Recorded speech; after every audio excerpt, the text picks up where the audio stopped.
Hey guys, welcome back to the channel. This is story about what if Naruto dumps Rias for Sona Highschool DxD Part 1. Before I start, please do support for more amazing content and comments for Part 2.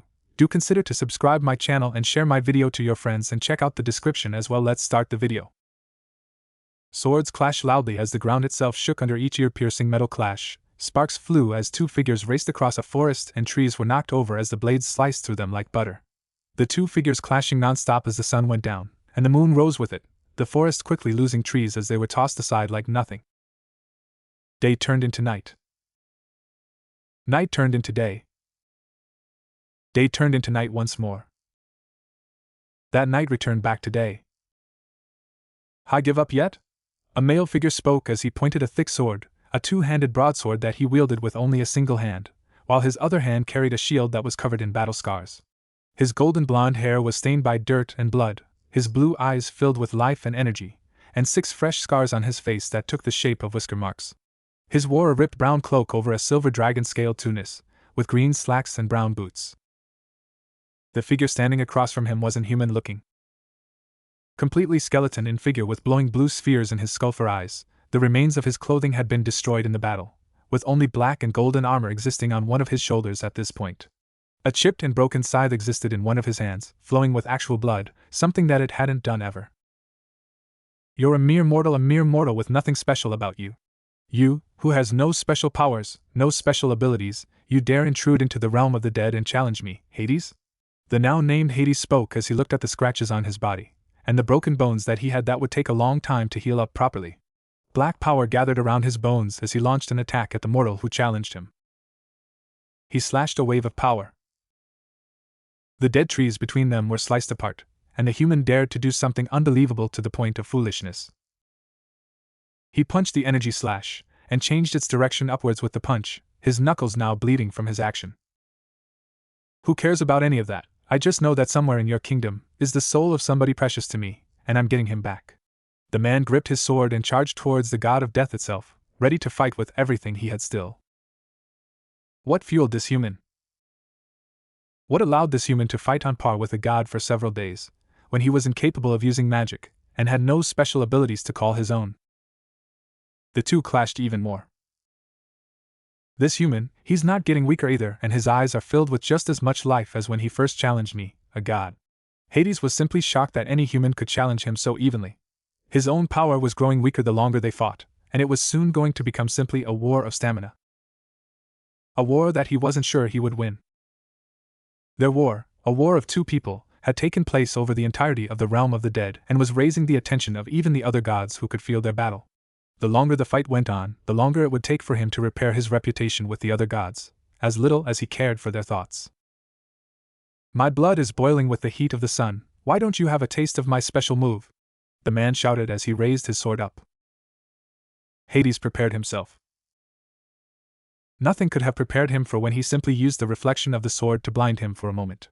That single moment was all it took for him to get knocked off of his feet and launched back a fair ways away, before the sword was stabbed next to his head moments later. Hades looked up and saw the man giving him a harsh look. "You have bested me, human. What is the name of the soul you wish returned to you?" Hades hated it, it displeased him greatly, but that cheap trick had been the opening needed for this warrior to best him. He, a member of the top 10 strongest beings in the world, had been bested by a human. "I want the soul of my pet fox." He had been bested by a human who came all the way down to the realm of the dead, fighting against a god for nearly a way straight without rest, and defeated a member of the top 10 strongest beings for the sake of a pet fox. Not a human lover, not a child or sibling, not even a cousin, but instead a pet creature that had such a pathetic life force that it was impossible to imagine anyone putting their life on the line for it. Such arrogance, to challenge a god for a lower creature. Hades sneered at the human for this. He could have died for this. "That fox was my mother's gift to me, I want him back. The only two things in this world my mother gave me were my name and my fox. I've defeated you, but you can bargain for your life with my fox." The man spoke down to the god. A human, speaking down to a god. "Very well, but know this human, the afterlife will never claim you. I, god of the death, will curse you. For as long as humans exist, you will be reborn into this world. You will never be able to rest in peace." Hades spoke as he cursed the human, and he activated the curse. The whisker scars on the man's face glowed, before they were seared into his very soul itself as his curse. As long as the human race exists, you too will be forever reborn. Hades pointed a finger at the man, and the soul of a fox appeared in midair, before flesh formed around the soul and it became a living creature once more. The fox landed on the man's shoulder, who pet the fox with a smile on his face. Good Kurama, you're a good boy, we've traveled the world together, can't travel without you, my dearest friend.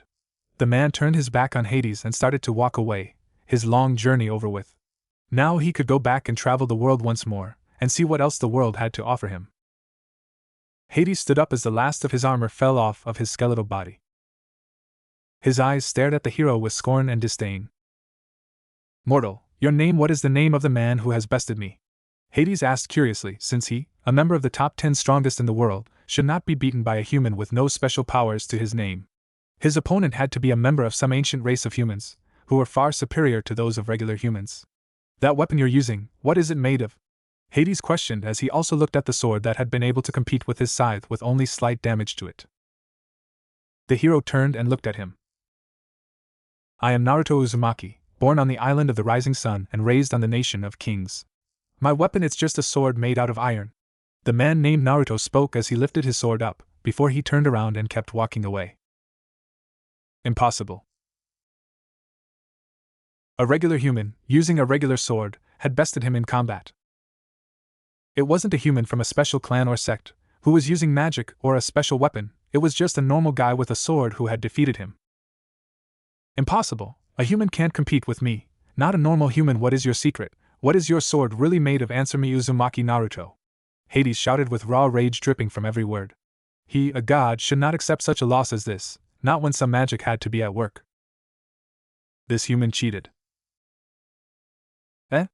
I mean, you were standing between me and my beloved pet, of course I was going to be strong enough to win. I don't have a secret, I just refuse to lose while something I love is on the line. Anyway, guess this is goodbye then, Hades. Naruto spoke as he took a small orb from his pocket, and crushed it in his hand, the orb teleporting him out of the realm of the dead. Hades growled when he recognized the orb, knowing who had allowed this man to come into his realm in the first place to challenge him. Aphrodite.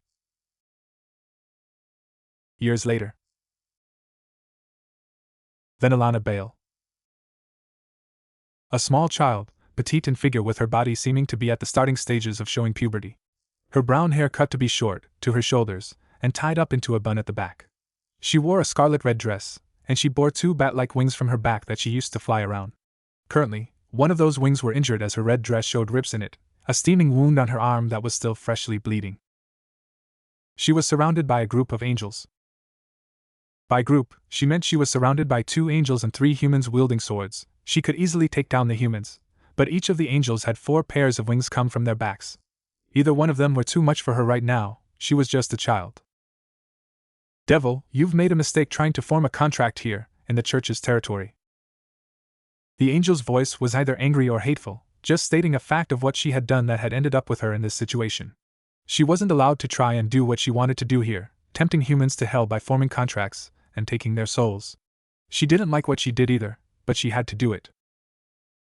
Let me go, and I'll never come here again. Venelana kept up a calm facade on the outside, an impressive feat for a child. A hand touched the top of her head. I'll vouch for the kid. Venelana looked and saw an elderly man, a well-built man that seemed to be in his later years, whisker marks on each cheek, grayed hair that contained some traces of blonde to it, amused blue eyes and a sword with many battle scars on it, as well as a shield that matched it. His very presence still commanded so much respect that the angels who witnessed Jim arrive seemed to falter slightly. Who are? Naruto Uzumaki. Surely, you wouldn't become involved with the devil? The lead angel of the group asked, unsure of what the answer might be. Naruto? Venelana asked, unsure of where she had heard that name before. She looked and saw a chipper little fox riding on top of his shoulder, and for some reason she felt like she should know who he was. His name was really important, but for the life of her he seemed more important than just a name. Like a piece of history that her parents had told her about, but she hadn't been listening to. Devil, angel, fallen angel, human, the girl is a child. I don't care about her race, but I won't allow anyone to kill a child while I can stop them. Now you can continue this and fight me, or you can leave. Naruto spoke as he rose his sword, and Venelana saw the sword was easily big enough to require that even most supernatural beings use 2 hands to hold it. This human was wielding such a monster chunk of metal with only a single hand though. The battle scars on the sword was so jagged and worn down that it was amazing that it was even still in one piece. There was a long pause. The angels nodded, and in a flash of light they teleported themselves and the humans with them, away from the potential battle. Sir Naruto, I thank you for the assistance. Name kid? Venelana Bale, daughter of the Bale family EP. Venelana squeaked when he swung his sword, and she felt it swoosh by her, before Naruto stabbed the sword into the ground. Shifting positions so that he was sitting on the grass, with his back against the flat of the blade, he roughly grabbed her by the arm and pulled her to her knees. Sir? Venelana asked as he examined her injured. Should have gotten here sooner, Naruto spoke as he took a small bag around his waist, and pulled out some dried up flowers.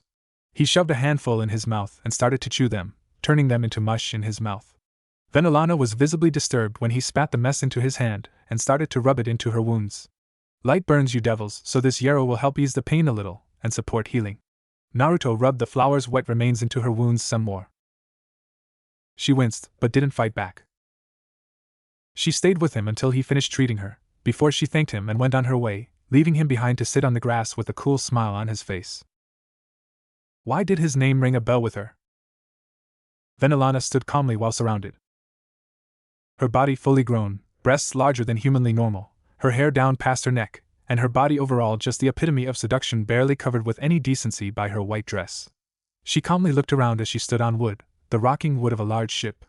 She stood calm, despite the fact that most people would be anything but calm. Most people could not be calm when on a ship filled with pirates. Captain, it's bad luck to have a woman on board the ship. The first mate of this pirate ship spoke as he, a sickly man, followed behind a strong-looking teenager who wore a red cloak glittering with gold, green pants with a blue scarf, and chainmail for a shirt instead of a regular shirt. When the captain of the ship walked, the crew paid attention.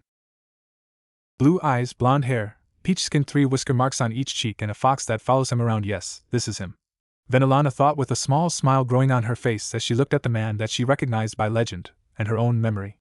It had been several hundred years since she had last seen him in person, but rumors of a man with whisker marks on his cheeks had been resurfacing in the underworld once more. Naruto Uzumaki. The human who challenged gods and won, a hero with no special attributes to his name other than his sheer determination and willpower. As a child, she didn't remember who he was, since he had defeated Hades nearly 90 years before she had even been born. She had only learned of who he was after she had returned home and spoken with her mother about the man. Then, after his death, several years later, another Naruto Uzumaki was born with the same description as the man who defeated Hades. It's not good luck, but this crew doesn't need something foolish like luck. We're the strongest pirate crew on the 7 seas, and she is a beauty.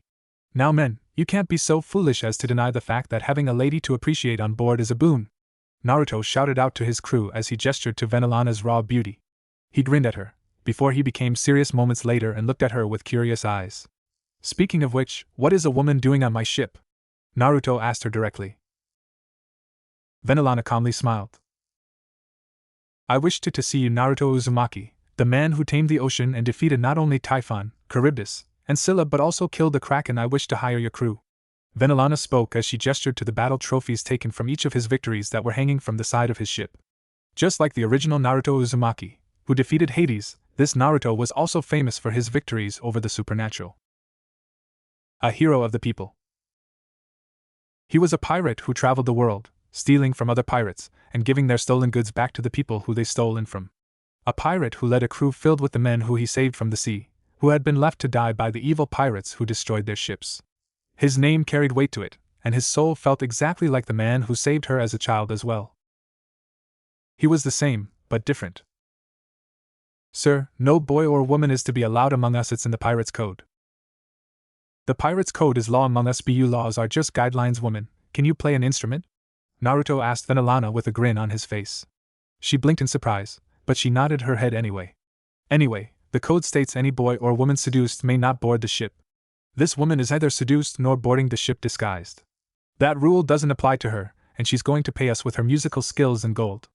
Naruto bargained for Venelana, taking command of the deal before she could even offer a deal.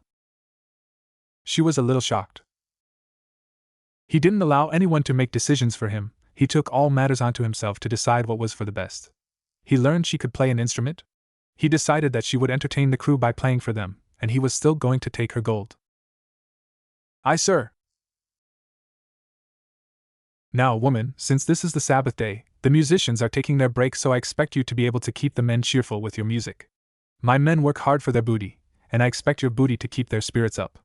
Naruto pushed a fiddle into her hands, taken from a nearby musician who had gladly gave Awa his instrument for the day. He was so manly. Just like the Naruto Uzumaki that she met as a child, who she had sought to meet again once she learned that he had reincarnated once again. You're so different, but still the same as I remember. People can either do what you say, or go against you. You don't offer any options but your own. Vanillana started to play the fiddle for the crew, to show that she had not been lying about her ability. She only knew high-class music, so the ears of the pirate crew were in for a treat to be sure. Several weeks later. The dead of night. For humans, it was near impossible to see when no moon's light graces the sky, but for pirates who went to sleep when the sun went down, and turned out their lights at 8 at night, the soft rocking of the ship and the gentle light of the stars was enough for only Vanillana Bale to see where she was going. She could hear several men drinking on deck, since they decided to stay up to drink, but the rules stated they couldn't light the candles for such a thing. Captain Naruto was different than she expected as well. He didn't just force his men to work, he worked right alongside them while they worked, and kept himself even busier than he kept his crew. As much as she wanted to have some alone time with him, to see if she could grow closer to him, he was always so busy with one thing or another. How am I supposed to seduce a man into becoming my husband, if I am never alone with him? Vanillana asked herself as she looked up at the crow's nest, and she saw Naruto sitting there with a bottle of booze in hand, looking up at the sky. She started to climb the ladder up into the crow's nest to join him, as the stars started to become covered as storm clouds started to gather more heavily. He glanced down at her when she started to enter the crow's nest with him. He could see her? Vanillana, a woman should be sleeping right now. You've worked well today, you've earned a good rest to recover. Naruto spoke as she joined him, and saw that he was drinking from his own private stash. It was the only thing he didn't give to his crew. You can see in this darkness? Vanillana asked him, noticing that for the first time in weeks she was seeing him without his captain's hat on. His untamed blonde locks danced in the wind, and matched the same color as his drink. Naruto chuckled. A man doesn't need to see with his eyes, a real man can see treasure with his heart. Real treasure? Vanillana didn't understand what he was talking about there, since she didn't have any treasure on her. Man and woman are a pair. It is a man's job to love, protect, and provide for women just as it is a woman's job to love, care for, and understand man. For a man, there is no greater treasure than a fine woman, and for a woman, there should be no greater treasure than a fine man. Naruto gave her his view on the matter. Is that the reason you don't keep any treasure for yourself? Vanillana questioned him, since other than his crew keeping some treasure, he himself never kept any of it. It was very odd for a pirate to not show any real desire to keep any treasure. It would make sense though if his opinion on what treasure is different than the normal person's view. She looked at the drink in his hand. This brew is my mother's honey mead, her own secret recipe. She died when I was a little lad. I make it whenever I can. Naruto took a long swig straight from the bottle, before he offered it to her to try out. She blinked in surprise before she took the bottle and tried to think of a way she could politely drink. She could only drink straight from the source, since there were no glasses on the ship to drink from, and other than wooden cutlery there were no utensils either. She took a long swig. Ha! It's like liquid fire, and it's so sweet. Vanillana gasped in surprise when she was hit by such a pleasant aftertaste of sweetness, that the flaming hotness of it was completely erased within moments. Her face went from flaming red to normal within moments, and she looked as Naruto took the bottle back and finished it off. He showed no reaction to it at all. You're a fine. Jonathan went overboard. Naruto jumped into action without a second to even finish what he was saying. He jumped off the edge of the crow's nest and landed in the ocean. Vanillana watched him with surprise, seeing him land in the water and swim towards where bubbles were coming up from the surface. She watched as he went under the water, and she could feel a strong magic underneath the water as well. A magic that she hadn't noticed in her own distraction. A dragon, and a powerful one. Vanillana could only be concerned for Naruto, since as a human he would have the disadvantage in the water. The magic vanished moments later as the water turned red, and Naruto came out of the water with his drunken crew member holding onto him. Naruto holding a dagger in his mouth, as he climbed the side of the ship with only a single hand. A water dragon's corpse started to float to the surface of the water as he finished his climb, and tossed his crewmen aboard. Venelana clapped her hands. Simply amazing to see in person. Jonathan, you fool, stay away from the edge of the deck when drunk. I'll not lose even a single of my crew to their own foolishness. Go below deck and sleep until you're sober, because tomorrow you'll be scrubbing the deck. Naruto lectured his man harshly, showing a stern side to him as well as his kind side.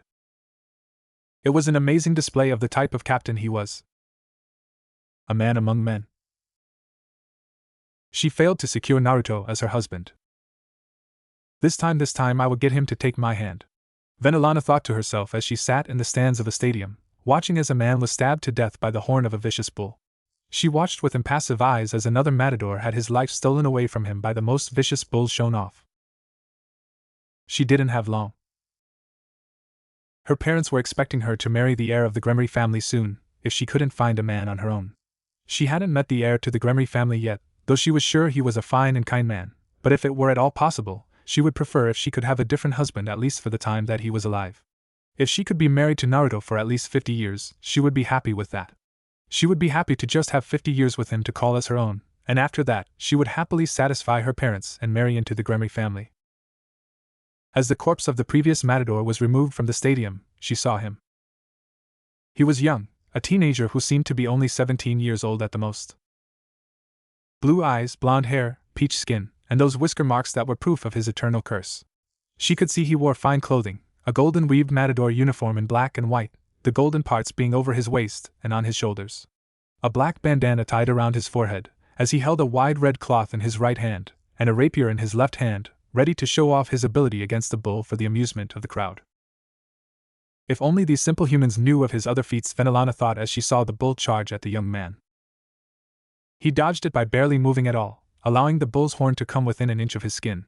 He showed off as he gave the bull a light tap with his rapier, slapping its hind end with the sword as it went mad and scurried to turn around to kill him.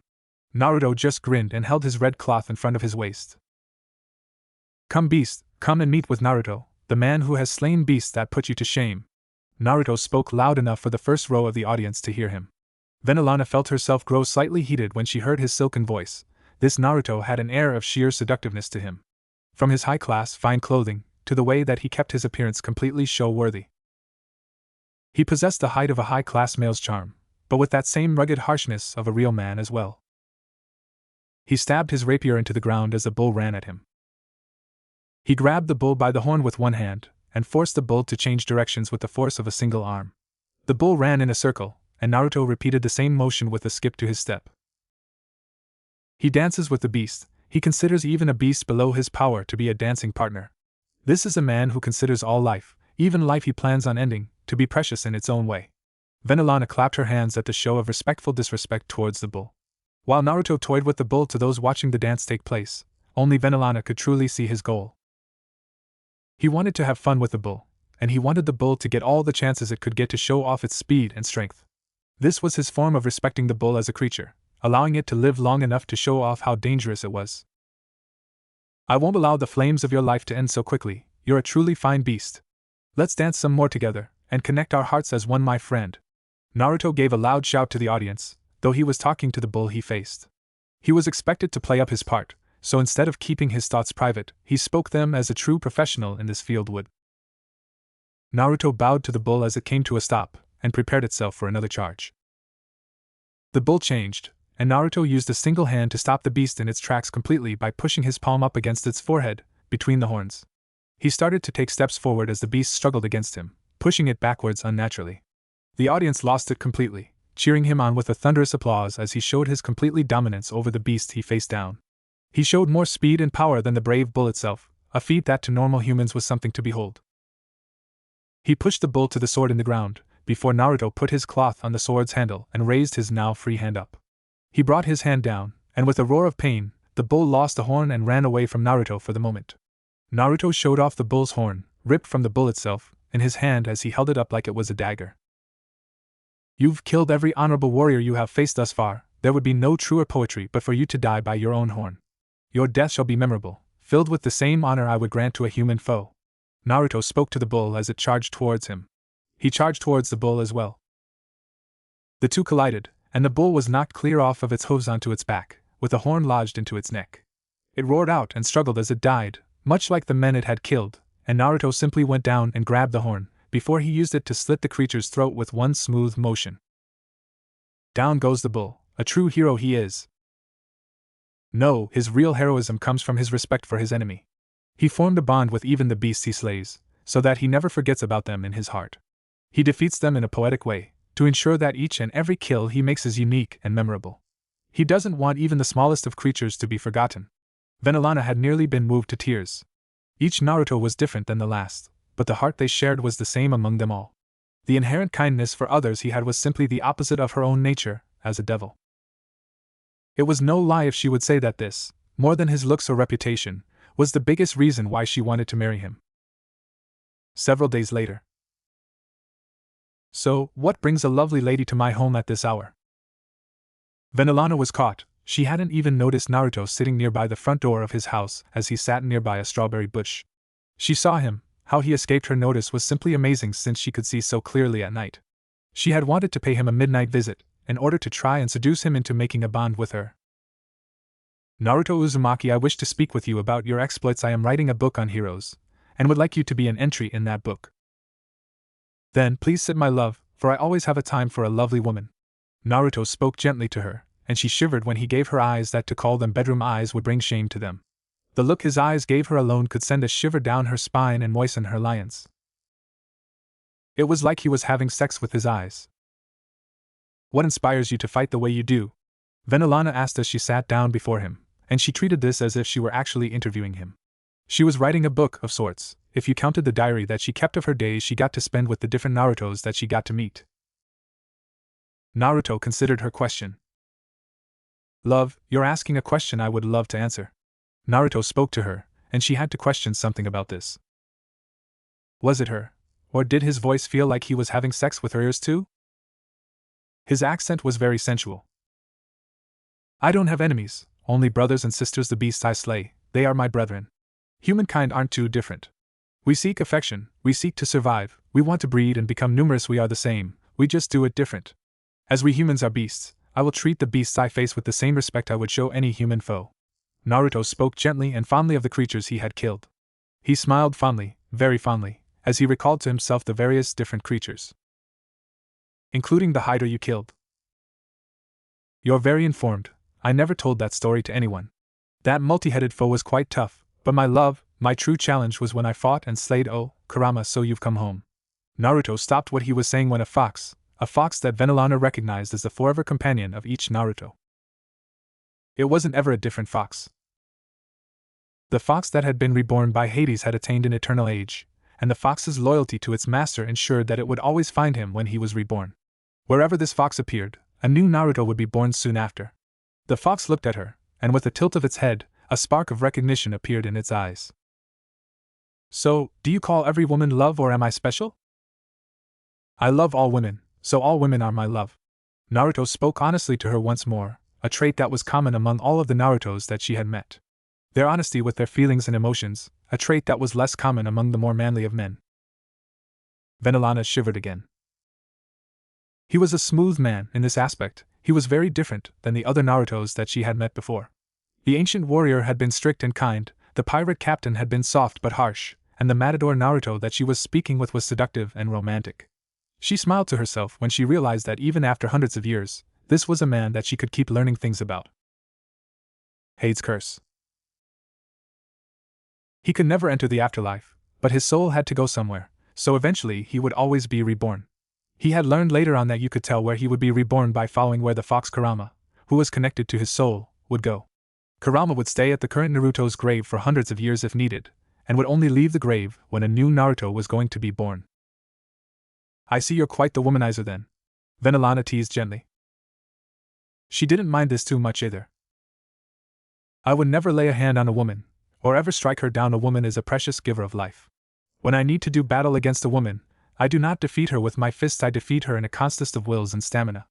Naruto came onto her as his fingers traced her lower lip, his other hand gently pushing her hand into the grass. She smiled and allowed herself to be pushed down to the ground. You're very forward. You are a woman I find appealing, of course I will want to seduce you. I'm just honest with myself, and you just say no, and I will quit. Naruto leaned down on top of her as her clothes started to come off, be it her hands or his at this point, she didn't know or care that much. She was getting exactly what she wanted out of this. He stopped and closed his eyes though. You're stopping? Then Alana questioned him when he started to stand up. I apologize, my love, but I can't continue further here. A fine woman should only be enjoyed under the right conditions. Out here on the grass, where is the beauty or poetry in that? I apologize, I nearly showed you a great disrespect. I will walk you to where you are staying, Naruto told her with self-shame in his voice. He stuck true to a very strict code of conduct. He would only do battle in honorable and poetic ways, be it in blood sport or in bed. She could admire that trait in him, his unwillingness to compromise on his ideals. When will we continue this? Then Alana asked him, and he looked away. My love, I can't bring myself to face you, when I very nearly stained your beauty by doing battle with you in this horrid place. I, as a man, cannot bear to bed a woman who I have shamed so heavily. This, my love, is where we will part ways. Naruto spoke to her with his voice dripping with such sweet honey. She didn't even mind being rejected that much, his words were just so flattering and smooth, it was like somebody dripped honey into her very brain. She hoped the next Naruto would be born before she got married to the Gremory heir. Surzex Gremory, son of Venelana Gremory, formerly Venelana Bale, and her husband Viaticus Gremory. He inherited only a slight amount of his mother's looks, inheriting far more from his father, from his bright red hair to his bright blue eyes as well. He was a young man, a teenager in his earlier years who wore a fancy white suit very similar to what his own father wore. Mother's diary. So she herself has met with Naruto Uzumaki multiple times. He's a legend who defeated even the god Hades in battle, but why isn't he known to history? Surzex thought to himself as he turned a page in his mother's old diary, hundreds upon hundreds of years old, as she captured her memories of her various meetings with the different Narutos that she had met. Naruto Uzumaki, a legendary figure who didn't exist in even a single history book that he could find in the underworld. Each reincarnation of the man did great things, according to the diary, feats that humans shouldn't be capable of. Not a normal human, at least, the kind of humans that he learned were the type to be powerful. No magic. No sacred gear. No special weapons. So, Surzex, was it? What do you want? The man sitting with his back against a tree, staring him down with some amusement as he spun a gun around the tip of his finger. He was grinning, and Surzex looked at the pictures his mother drew in the diary, and he saw the same piercing blue eyes, golden blonde hair, and most importantly the triple whisker marks on each of his cheeks. The true confirmation that he was dealing with a reincarnation of the legendary hero. No, the small fox that was sitting on his lap was an even bigger indication of his identity. I want to ask you if you know the name Venelana Bale? Surzex asked as he stared down Naruto, a man who appeared in his late teens. The man paused. Can't say I've ever heard of her. Sounds like a woman's name though. Tell me, boy, take a seat first. Naruto kicked an empty wood bucket to Surzex, with an expectant gaze for him. Surzex took the bucket and flipped it, before he sat on it. Surzex gulped. Naruto Uzumaki, the sheriff. Ex-sheriff, decided to quit and spend my remaining time on this world traveling with my boys here, Kurama and old Bucky. Naruto pet the fox on the head, and he tapped his horse on its rear end. He had a grin on his face as he spoke, and Surzex had to wonder what he could be referring to when he mentioned his remaining time, since that seemed odd to point out. He just grinned as Kurama enjoyed the attention it was getting. Surzex nodded. I need your help. My people are in a civil war right now, and I'm trying to gather people to help my side fight. Surzex spoke honestly as he tried to gauge Naruto's reaction to his words, and Naruto didn't seem interested. Odd. Naruto just grinned. So you're not human then, cause in this world there ain't no civil war going on. You some kind of devil, are ya? Maybe a fallen angel then, cause I don't see it coming to me for help otherwise. Naruto gestured to him with a smirk. Surzex was physically taken back. How? Your guess, what do you base that off of? Surzex had to find out how this man was able to learn that information so quickly. Those letters on your cuff, the language of demons for sure. Your clothes, not a speck of dust on them, even in the middle of this desert. It's not human. Anyway, I'm well aware of your kind. Naruto explained as he lifted up his shirt, and showed a massive scar that covered half of his entire torso. He grinned as he looked down at his own scar, before he glanced at Surzex and noticed his shocked expression. A devil. Not a devil, your kind, the supernatural. A beast named Trihexa did this to me. I was asked to fight the beast while the Lord sealed it. Naruto spoke as he dropped his shirt down, covering his wound as Surzex coughed into his hand. The awkwardness in the air was getting to him, and Surzex looked around at Naruto's camp. He only had enough to travel, not to survive. Trihexa? Don't worry about it, the beast is gone for good unless some fool unseals it. It destroyed me lung, a kidney, half my stomach, most of my liver, and it damaged my heart. I don't have much time left anymore, and I don't want to spend it fighting. Naruto chuckled to himself, noticing the guilt building inside of Surzex. Why the down face there, kid? Naruto questioned him with that same grin on his face. You're a real hero, and you're dying all alone. You did something amazing, but nobody will ever know about your sacrifice. You're going to suffer and die like this. Surzex could feel nothing but pity and sorrow for this man, who had given everything to save people from what he could only imagine was a horrible beast. He didn't know what this Trihexa was, but the name alone sent a shiver down his spine. To hear this man gave so much, and was still willing to die alone, was just saddening for him. A hero doesn't do things because we want the fame or recognition. A hero is the one who does something because it's the right thing to do. My life is a small price to pay if it means many others can be safe anyway. As long as one person will remember my name, then I can be happy. Sorry I can't help you with your war, boy. Naruto stated as he pointed his gun at a tree, and shot the stem of an apple, causing it to fall down into his hand. He tossed it over the Surzex, who caught it by reflex. Can't eat with my body the way it is anymore, so take it, and head on out. Naruto gestured for Surzex to leave his camp. Surzex looked at Naruto with respect in his gaze. You won't die alone, please. Tell me the stories about your life so that I can always remember you. Surzex pleaded with the man in front of him. Naruto smirked. Fine, but my story isn't a happy one. You seem like a good kid. Several days later. Surzex's suit wasn't pure white anymore. The cuffs of his suit were stained by dirt and mud as he walked through the halls of Gremory Castle, his eyes puffy and red.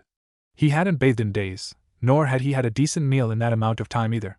He could see servants all around the castle getting a new suit ready for him, but he was a man on a mission as he went towards the location where he could feel his parents at. Lord Surzex, please allow me to get a change of clothes for you, and clean your suit. No thank you, this dirt is a badge of honor. I would like to wear it for a little while longer. I have need to speak with my mother and father. Surzex waved the slave off gently, before he turned and walked through the great door to the throne room. There they were. Surzex, you've been gone for days and you come home dressed in filthy clothes. I assume you've got a reasonable answer for us? His father, Xiaticus Gremory, spoke with an expectant but not angry look to his face. Venelana's eyes went to her diary at Surzex's waist, her eyes narrowing. I met him. I see, and how was he?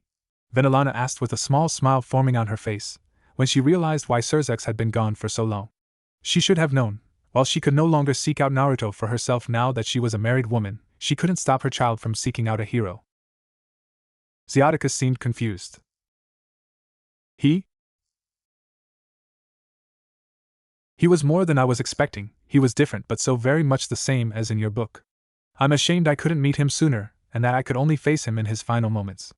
Despite my short time with him, I'll carry the lessons and stories he told me for the rest of my life. He is a hero worthy of that much. Surzex bowed to his mother as if he were updating her on a status report. Then, she did something he had never heard from her before, and she did it with a hand slightly covering her mouth. She giggled like a young girl.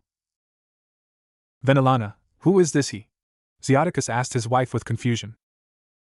Naruto Uzumaki, the man I chased after before marrying you, though many have forgotten his legend by now. Venelana spoke sadly, since his name had been pretty much stricken from history by this point. She didn't know why people did this, and it hurt her to know such a great man was having his legacy destroyed, but she could take comfort in the fact her son had lived to see his greatness in person. Xiaticus nodded his head, neither jealous nor upset at the news. I see the name does ring a bell. I can't quite remember what he was famous for. The defeat of the god Hades, cursed to forever reincarnate. Xiaticus spoke unsurely, since it had been so many hundreds of years since he heard of those legends, he just couldn't remember if he was accurate or not. Surzex frowned deeply. The hero who would only ever suffer. How could he help this hero know peace? Surzex, this place is pretty weird. Are you sure we're going to find somebody important in a hollow mountain of all things? Surzex frowned to himself. The Devil Civil War had been over for a little bit of time now, and he and several of his allies had been crowned by the new Devil faction to be the new Four Satans, with he himself as being now known as Surzex Lucifer, a name that he had earned for himself with his power and the contribution he showed in the war itself. Yet, throughout that entire war, I could never Naruto's next reincarnation until today, and to think he was using this type of location as a base. Most Narutos, according to my mother, lived their lives in the sunlight and fame, becoming great heroes who had legends about them. This Naruto is different. Surzex saw that the stone pillars holding up the hollow mountain's hallways from the inside were all covered with steel pipes and machinery that was of a level that human and devil society had not yet reached. It was unbelievable, and he couldn't make head or tails of any of it. Surzex Lucifer, Ajuka Beelzebub, Falbium Asmodeus. Whoa, this stuff is so cool. Also Seraphal Leviathan. This tech is far above anything in the human world I have ever seen. It would take me at least 4 centuries to produce anything even close to this level, Ajuka stated as he gazed at all dream tech he could never dream of, at the moment. He wanted to record everything that he saw, but according to Surzex there was a legendary figure hidden deep inside of the mountain.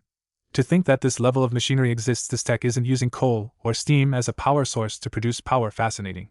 Ajuka gushed a little when he tried to open up a pipe, and he saw a glowing purple substance rushing through the pipes. The pipes repaired themselves. Technology that could self-repair itself as well, using its own power source. Absolutely amazing to say the least. No security at all for such a high-tech place, not even a single soldier? Falbium rubbed the back of his bald head suspiciously, keeping an eye out for any traps. Surzex groaned a little when he heard metal footsteps. Well, that settles the security issue. I don't sense any life in this hallway other than us. Surzex looked around, and he saw a figure approaching them from behind. Oh, cool armor. Seraphal looked at the metallic figure approaching them. Its entire body was made of machinery, and it had blue armor plates on it. It even carried a Japanese katana on it. Its blue armor had the name Teki on it, and it walked towards them with an intelligent sense of purpose. Ajuka wanted to study it. Surzex charged up some magic, before he formed a black energy and shot it at the security thing that was following them. Its chest opened up, and his magic attack was sucked into a hole inside of its chest, before it closed its chest, and its eyes started to glow red, before turning blue. It raised its sword up, and part of the handle opened up and coated the blade with the same magic that Surzex had just used. Analyzing finished, Surzex Gremry's magic acquired, applying to weapon sword of destruction mode activated. Teki raised its blade of destruction up, having coated the very sword it used in Surzex's own magic, much to his shock. He summoned more of his own magic, greater amounts, and he shot it at Teki. Magic analyzed Teki defense, power of destruction absorption shield. Teki created a shield of pure energy around its body, that absorbed all of Surzex's magic just as quickly as he had formed it. I see, so it can absorb attacks, replicate them, and create a shield capable of completely negating those types of attacks. This Teki not only has complete immunity to your power of destruction, but it is capable of producing power of destruction as well, and it has enough control of it to apply it to its sword. Ajuka analyzed the Teki machine as it rushed towards them, and with the skill of a master swordsman it spun its blade and nearly cut Surzex's head off. Okay, so what I'm hearing, I can't beat this thing. You know, it's really useful to explain how useless I am right now. Surzex, who had attacked Teki, was the only person who was being attacked by the machine at this point. He dodged every attack that it threw at him, before the machine was frozen in place as ice magic completely covered it. Surzex looked at Seraphal, who nodded to him, a thumbs up. Gotcha. A second Teki walked out from around the corner, and it walked over towards the ice that encased the first Teki robot. There is more of them. Ajuka was extremely excited now. Building one machine masterpiece was one thing, but building 2 of them showed a level of skill and craftsmanship that humans shouldn't possess.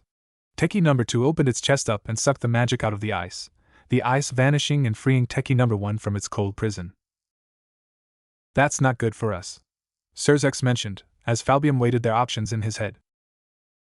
Teki number 2 fully absorbed the ice magic that Seraphal used, before its sword was coated in a layer of ice as well. Analyzing finished, Seraphal Citri's magic acquired, applying to weapon ice magic sword activated. Teki number 2 finished analyzing Seraphal's magic and replicated it as well. That's really bad for us, right? They even realized what our birth names were. They might have absorbed our memories throughout magic. Ajuka now realized, no matter how cool these machines were, they were in some serious danger as well. He realized that further when he noticed that 2 more techie machines were coming into the area. There is one for each of us, and that means these machines can only. Data sharing. Serafal Citri's magic acquired techie number 1 stated as it, and techie number 2 shared the data that they had collected with each other. Data sharing. Surzek Gremry's magic acquired techie number 2 commented as well. Or, they aren't limited to absorbing one ability each, and can share their experience with each other. While each one can only learn one ability, it can share its learned ability with the other machine, so those 2 machines have the combined skills and abilities of Surzex and Serafal. Falbium stated with a grim frown. That meant that neither Surzex or Serafal would be able to fight either of these robots, seeing as both of their abilities were reliant on them being wizard-type fighters. They fought using magic and spells as their primary fighting ability, and while either were physically weak, they had no weapons. These machines had weapons that used their own abilities against them, meaning that these machines were able to take either of them out. Not only that, but if we show our magic, those 2 techie will steal our powers and share them, meaning we can do nothing but fight with our hands, or these techie. Magical energy analyzed. Falbium Glaciolabila's finished sword of absolute defense activated. Techie number 3's sword glowed with an orange aura to it, and its entire body glowed the same color. Data sharing activated. Techie number 3 stated as it shared its data with the other techie in the area. So we lose, right? Serafal asked the other Satans. Magical energy analyzed. Ajuka Astaroth sword of Kankara formula activated. Data sharing activated. Techie number 4 stated as it stole Ajuka's abilities and powers as well after finishing analyzing the magic inside of his own body. Yeah, we lose. Each of these techie has all of our abilities now. Not to mention they are immune to all of our abilities as well, meaning even a single one of these techie is now capable of killing all 4 of us in battle. These techie are absolute monsters, yeah, and you're wrong about there being 4 of them. I built 1,000 techie in total. They serve as a security system to prevent anyone from causing any damage to my base.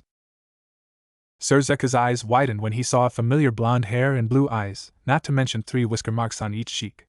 He was a young teen as well, but over his body he wore a black suit, with white armor, and red machinery over that armor. His armor, despite having a German accent, was that of a Japanese man in appearance. His armor shared similarities with the techie, while his armor was built with even more complexity than the techie themselves were. You built these? Ajuka asked with his eyes widened. A human built machines like these? Naruto Uzumaki. Surzek stated as he took a step forward to the young man who had snuck up on them when they were distracted. He looked so similar to the Naruto he had met when he was much younger, only this Naruto had slightly less muscle definition. He had that same confidence grin on his face though. Techie, back down, the threat has been neutralized. Naruto told his security, and they started to walk away, their swords deactivating as they did so. So what brings guests to my research base? Naruto asked them as he leaned up against the wall. Serafal was looking at him with stars in her eyes. You built these things. You must be a super genius. Even smarter than Ajuka. She isn't wrong, Ajuka admitted when Surzex and Falbium glanced at him for his reaction, since this was the first time either of them had ever met somebody smarter than their ally. A man who could build machines capable of defeating all 4 of them by stealing and neutralizing their powers, unheard of by nature. And that is quick of you, Naruto Uzumaki, to assume that we've already been defeated, Ajuka mentioned with a confident smile of his own. Naruto held up his hand. The power of destruction appeared in it, before it was replaced by ice magic, and then his armor glowed orange, before his own powers started to appear in the air around Naruto's body. The techie are all linked to my armor, so as of right now, I have all of your powers. And Naruto opened the chest piece of his armor, before a blue light shined over the 4 Satans, and they collapsed to their knees instantly. You can't use your powers for the next 24 hours as well. You see, this machine in my armor allows me to negate the activation of powers that my armor has.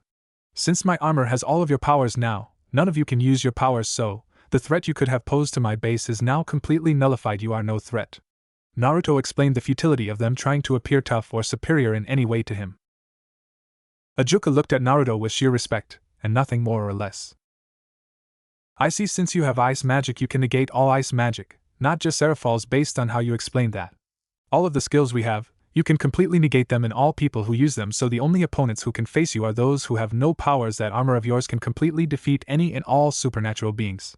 Ajuka analyzed the statements that Naruto had made, and Falbium seemed more alarmed by his words, looking towards Naruto with a dead serious gaze of worry. That meant that as of right now, this young teenage boy could go into the underworld and slaughter absolutely all of their entire species with his army of techies, stealing all of the powers of their race and neutralizing them. Then, he could steal all of the abilities of all of the other races as well, and steal the abilities of sacred gears at some point. Eventually, the armor he was wearing had the potential to attain all abilities in the world as well as the ability to negate all abilities in the world. Whoever wore that armor and possessed the techie army could rule the world itself with nobody able to oppose them. Naruto, do you remember me? Sirzex asked as he stepped forward and pointed to himself. Should I? Naruto asked him with a raised eyebrow. No, of course not. Sorry for asking a weird question. Sirzex seemed truly saddened by the answer, enough that Seraphol put a hand on his shoulder and comforted him with a firm grip. Her gaze was one of pity, because she could hear the hurt in his voice. We devils have just finished a civil war and our population has hit record low numbers. Ajuka has created a system to reincarnate humans into devils, and we came to offer you a chance to reincarnate into one of our peerages. Sirzex offered Naruto the chance to become the very first person to ever be reincarnated into a devil. This was all Sirzex could think to do. If Naruto became a devil, he would only need to be reincarnated once every few 100,000 years instead of whenever he lived out his human lifespan. So the legend of Naruto Uzumaki could live on, instead of die with him as it had always done. No thanks. His answer shocked them. But devils live for a super long time. Think of the amount of research you could do. You can learn everything in the universe. Ajuka was the first to try and convince him. There was so much he could learn from this man. I don't want that though. When I made the techie, I realized that with them, I could easily acquire all magic, abilities, sacred gears, and master all of the powers of all of the supernatural species on this world. With them, in less than a year I could learn all things there is to know, but then what will I do with the rest of my life? Naruto asked them with a smile on his face, and he looked towards his armor with a hateful smile. This armor is just a big cheat code, and the techie are tools that break the flow of nature. Your abilities aren't the only ones I have already. If I want, I can. They all blinked when Naruto vanished from in front of them, and they blinked again when they noticed that he was in front of them again. He was holding a bleeding shark tooth. What? Stop time whenever I want. Just now, I stopped time for 1 week and walked to the ocean, before I ripped the tooth from a shark and walked back here. Time has been stopped for an entire week, but to you it is like no time has passed at all. Naruto explained to them as he tossed the bloody shark tooth on the ground. They all were shaken from that information. So when you say you could learn everything in a year, I can stop time and spend a full year gathering all abilities that exist in this world. Then, but the time I start time again, I will have attained everything. Naruto finished for him as he crossed his arms bitterly. This armor is called Elysium because with it, I can rule over all things as I stand atop a throne of heaven. Let me explain something to you. Naruto started explaining to them once more. He vanished. He reappeared. You see, right now I have all abilities of the entire devil species. I froze time for 3 months, and went into the underworld with the magic spells I got from you. I traveled to the homes of all devils and analyzed all of their magical powers. As of right now, I've unlocked all of the secrets and abilities of your species, and just as easily, I could wipe your whole species out in the blink of an eye. Naruto made a show of blinking his eyes, just to explain how easily he could destroy them all. That was it. They could see why he was angry with himself for creating such an armor, since it took all of the fun out of everything. That kind of power, it's absurd. How is it possible you created something like this? Falbium asked with a shocked tone of voice. Even as lazy as he was, he could see just how horrifying this armor's existence was. I'm a fool, so I wanted to see if I could change my stupidity. I spent years creating this armor for the sake of showing the world that Naruto Uzumaki was no fool. I put so much work, blood, and tears into this armor, but only after creating perfection did I realize that I hated perfection. I loved my hard work. I loved the effort it took to make new and exciting things. It was never about the goal. It was always about the journey. Naruto explained to them as he started to take off some of the pieces of the armor.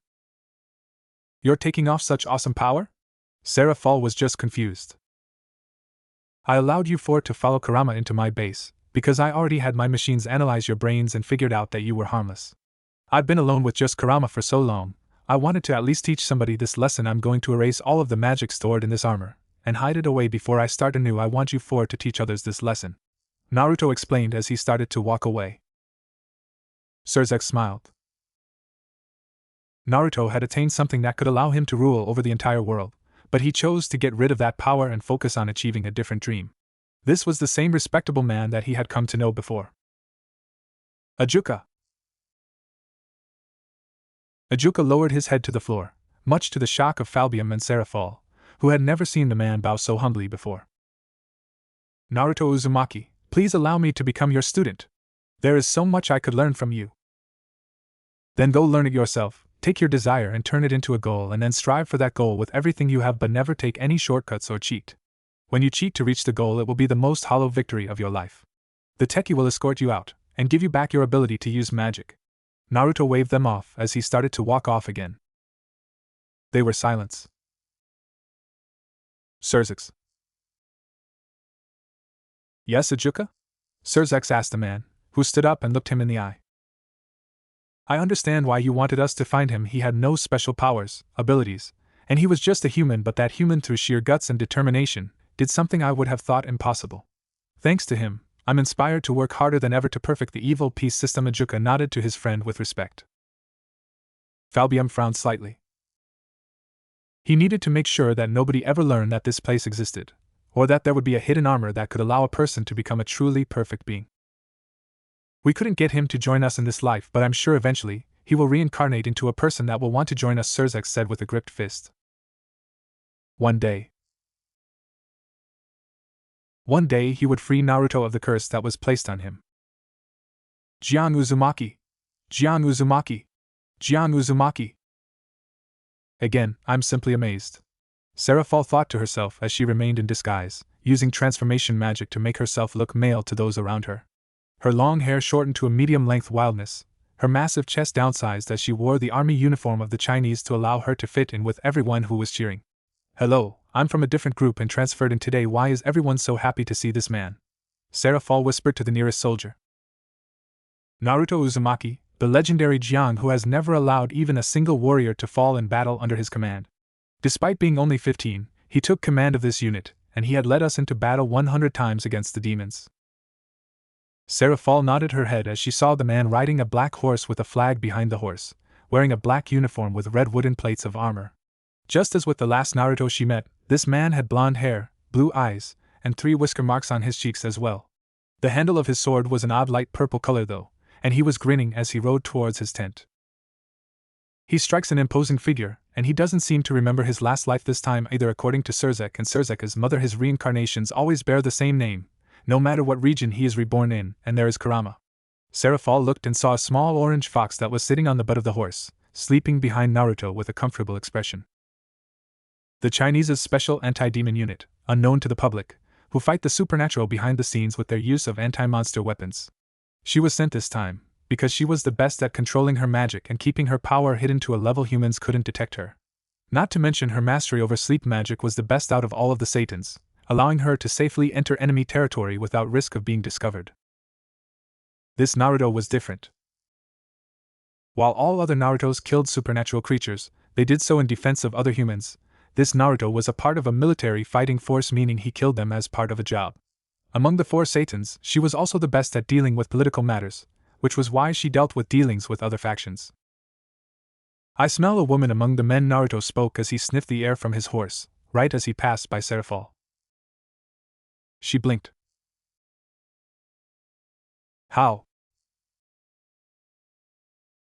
And her scent reeks of evil as well.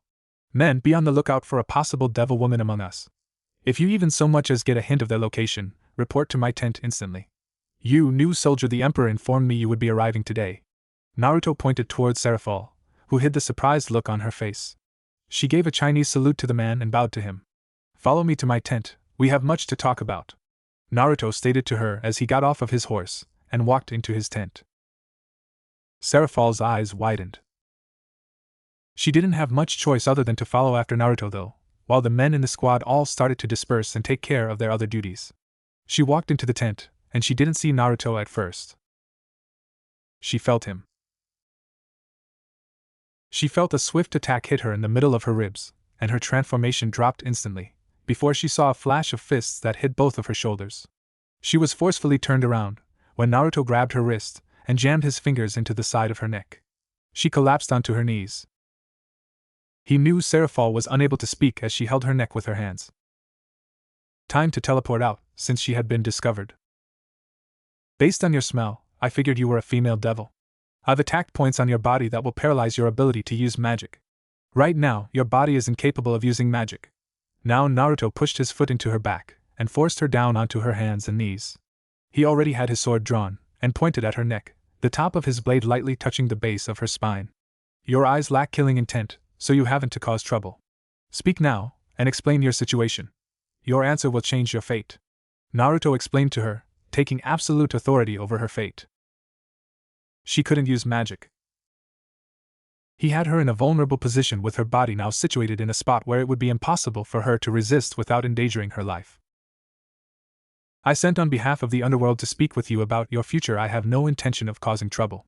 Seraphol didn't have the chance to look him in the eyes, because of her position. They sent a woman into a man's camp?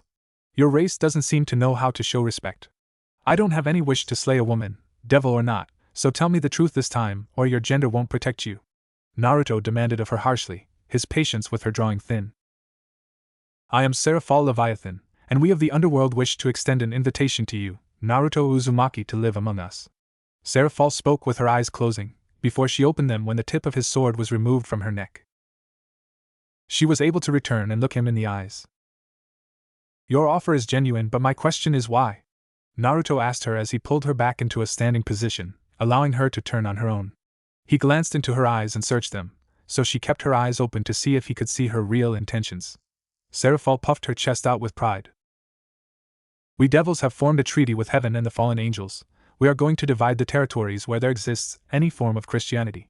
To do that, we need to show each of the highest forms of government our existence so that we can equally divide up territories. By forming a treaty, we have sworn to not cause any harm to humans. You are China's greatest supernatural general, so we want to convince you of our pure intentions. Seraphol puffed her chest out in pride. It had been part of her idea to evenly divide up all of the territories to make sure that all of the species were able to interact with humans properly, without getting in the way of each other's species. Asia had a small Christian population, but it was there, so they needed to make sure to get into contact with the human leaders of this region as well. While meeting and getting to Naruto was the primary objective of the Satans, they couldn't just neglect their other responsibilities. You're telling the truth, Leviathan. Very well, I'll speak with the Emperor. You mean your father? Seraphol asked with a tilted head, since she was aware that he was the hidden son of the Emperor.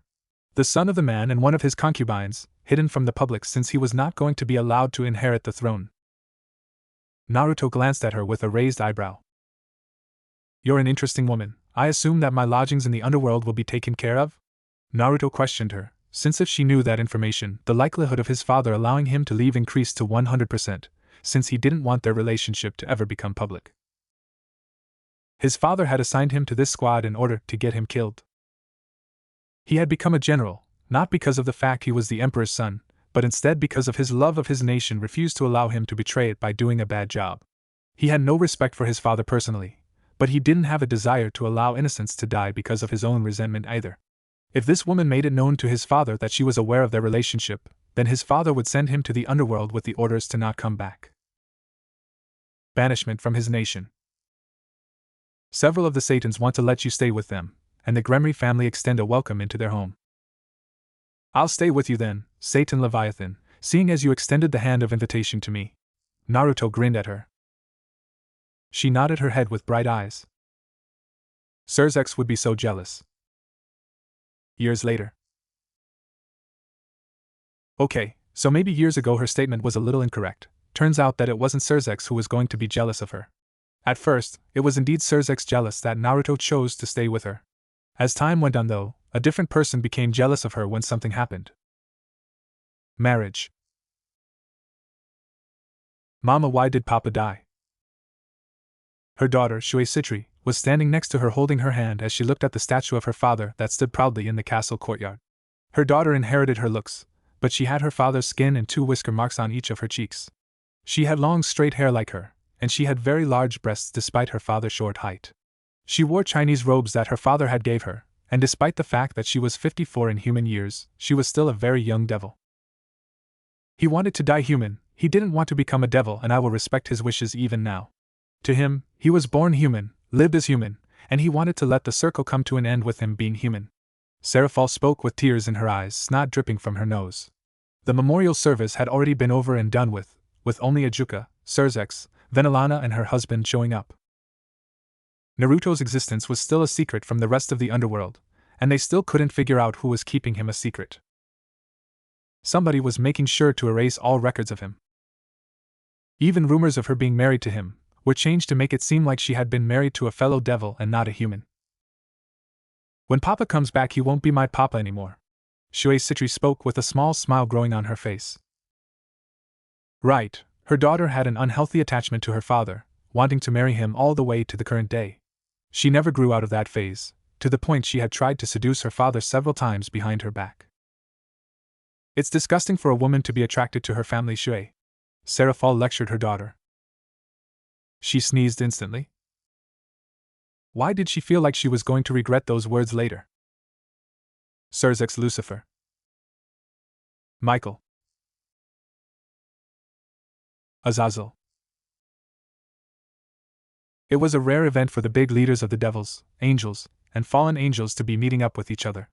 It was an even rarer event for them to be meeting up out of uniform, with Surzex wearing a normal white suit, Michael wearing casual priest robes, and Azazel wearing a black suit in opposition to Surzex's white suit. The rarest part of their meeting. It was accidental. What are the odds that you two are here for a drink? Surzex asked the two men, who were leaders of his enemies' armies. They were in Ireland, home of the brew, outside of a tavern that looked battle-worn. The odds were low, but he was very hopeful that they had not noticed the small orange fox that roamed in and out of the tavern. I didn't think angels could drink. In moderation, it's a sin to overdo it though. The blood of Christ is a holy thing, so one must not forsake alcohol in its nature. Michael explained to Surzex. Azazel raised a hand. So, we all here for Naruto, right? Since he has been reborn, and even though history has forgotten about him, none of us have. Azazel was the icebreaker, explaining for each other why they all knew they were here. Despite the humans being in a world war amongst each other right now, that didn't affect the fact that Naruto had been reborn once more. Surzex seemed a little surprised Azazel knew of Naruto at all, and he looked towards Michael, who showed no surprise. Yes, I am here to meet with him as thanks for a great service he did for us many lives ago. We planned on trying to end his curse. Michael told the truth, since he had little choice other than to try and start a fight he wouldn't win. He saw a spark of relief in Surzex's eyes, and the devil extended a hand out to him. Likewise, I'm glad to see we. I just need his DNA to get into that old lab of his. I tried breaking in to steal some of that tech, but I couldn't get by the barrier. So grave rubbing. Michael and Surzex summarized the wrongness of what Azazel was doing, since the man was simply trying to get his hands on powerful machinery. Even decades into the future, that level of tech that the other Naruto had built was still so far into the future, it would be hundreds of years before humans could even begin to match his level of tech. They sighed. Michael looked at Surzex with a raised eyebrow, since even a devil had more morals than a fallen angel's was a little surprising to him personally. Boys, move out of the way, coming through with a heavy load now. Can't have you three buffoons blocking the door. Oh, sorry. Surzex moved out of the way, before a familiar mess of blonde hair passed by him, with familiar whisker marks and blue eyes. He and Michael both blinked in surprise, before Azazel whistled in appreciation. Wow, rugged handsome. This Naruto had a tan around his arms and neck, and currently he was shirtless and carrying a massive barrel over his shoulders. He had several scars on his chest, with the barrel he was holding sloshing with heavy booze. He even had a mug filled with the drink in his other hand, as he kicked open the door to walk into the tavern. Oh, I brought the drink. Tonight, we all get drunk. Tomorrow, we all throw up. There might be a war going on, but that is no excuse for us to forget to have some fun. Naruto shouted out to the patrons of the tavern as he walked into it. The three leaders followed after him, and saw the patrons seem to light up when they saw him. Now which one of you lily-livered pansies thinks he can outdrink me? I won't consider this night over, until I've drinking 10 of you under and over the table 5 times over. Naruto roared in laughter, as he slammed the barrel down onto the counter. Sweet Lord Naruto, this barrel filled with some legendary brew. Aye, you're damn right it is, made it myself. You better appreciate it. Now, I'll be accepting all bets. Anyone who outdrinks me, can hire me for whatever they want. Naruto drained his mug and tossed it across the table to the tavern owner, who poured him a fresh much. Naruto was slid the mug back, and started to drink from it with a loud laugh. Azazel stepped forward. I'll take you up on that, I'm a bit of a drinker myself. Azazel spoke with a cocky smirk. Naruto returned it. Well then, pretty boy, let's see how you compete. I've only had 4 pints today, so that is a fair handicap for ya. Naruto sat down at a table, and the tavern started to gather around to watch as their heaviest drinker went up against the newcomer. There was a pause among Surzex and Michael, who both watched Azazel sit down. Not going to stop him? Michael questioned Surzex. It's not my job to do that, and I want to see where this goes. Surzex wanted to see how well Azazel would do. -2 hours later. Azazel was passed out on the floor, his face a heavy shade of red. He's not even phased, he completely drunk this alcoholic under the table. Surzex kicked Azazel while he was down, and he looked to see a drinking and grinning Naruto, holding Azazel's wallet while inspecting the contents of it. The crowd cheered for Naruto. That's our hero. A hero, so tell me, Mr. Uzumaki, what have you done that has made you a hero?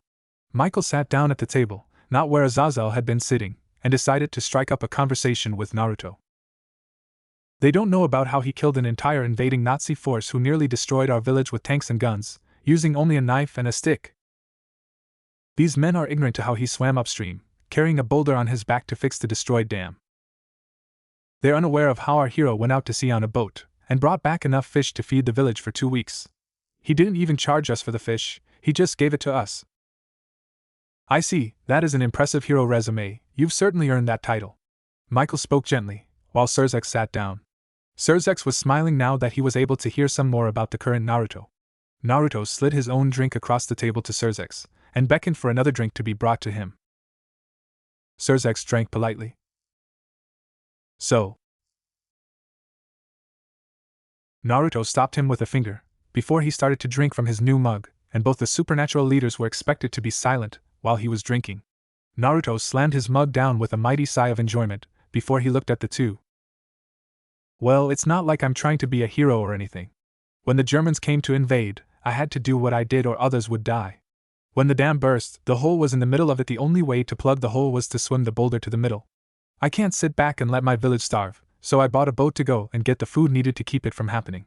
Naruto explained away his own deeds as less heroic than he himself thought them to be. Surzex smiled proudly. You're exactly as I thought you would be. No, I'm serious. A man doesn't sit back and do nothing, when he can protect his home. This village is my home, and a man will do whatever it takes to protect that. I'm not a hero, I'm just a man. Ignore what these fools say.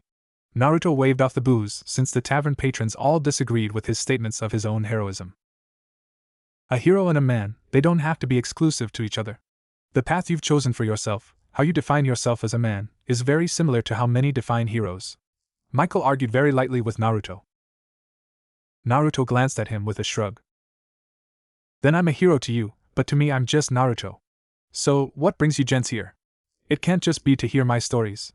Naruto chuckled, since he could see any arguing would just be going in a big circle.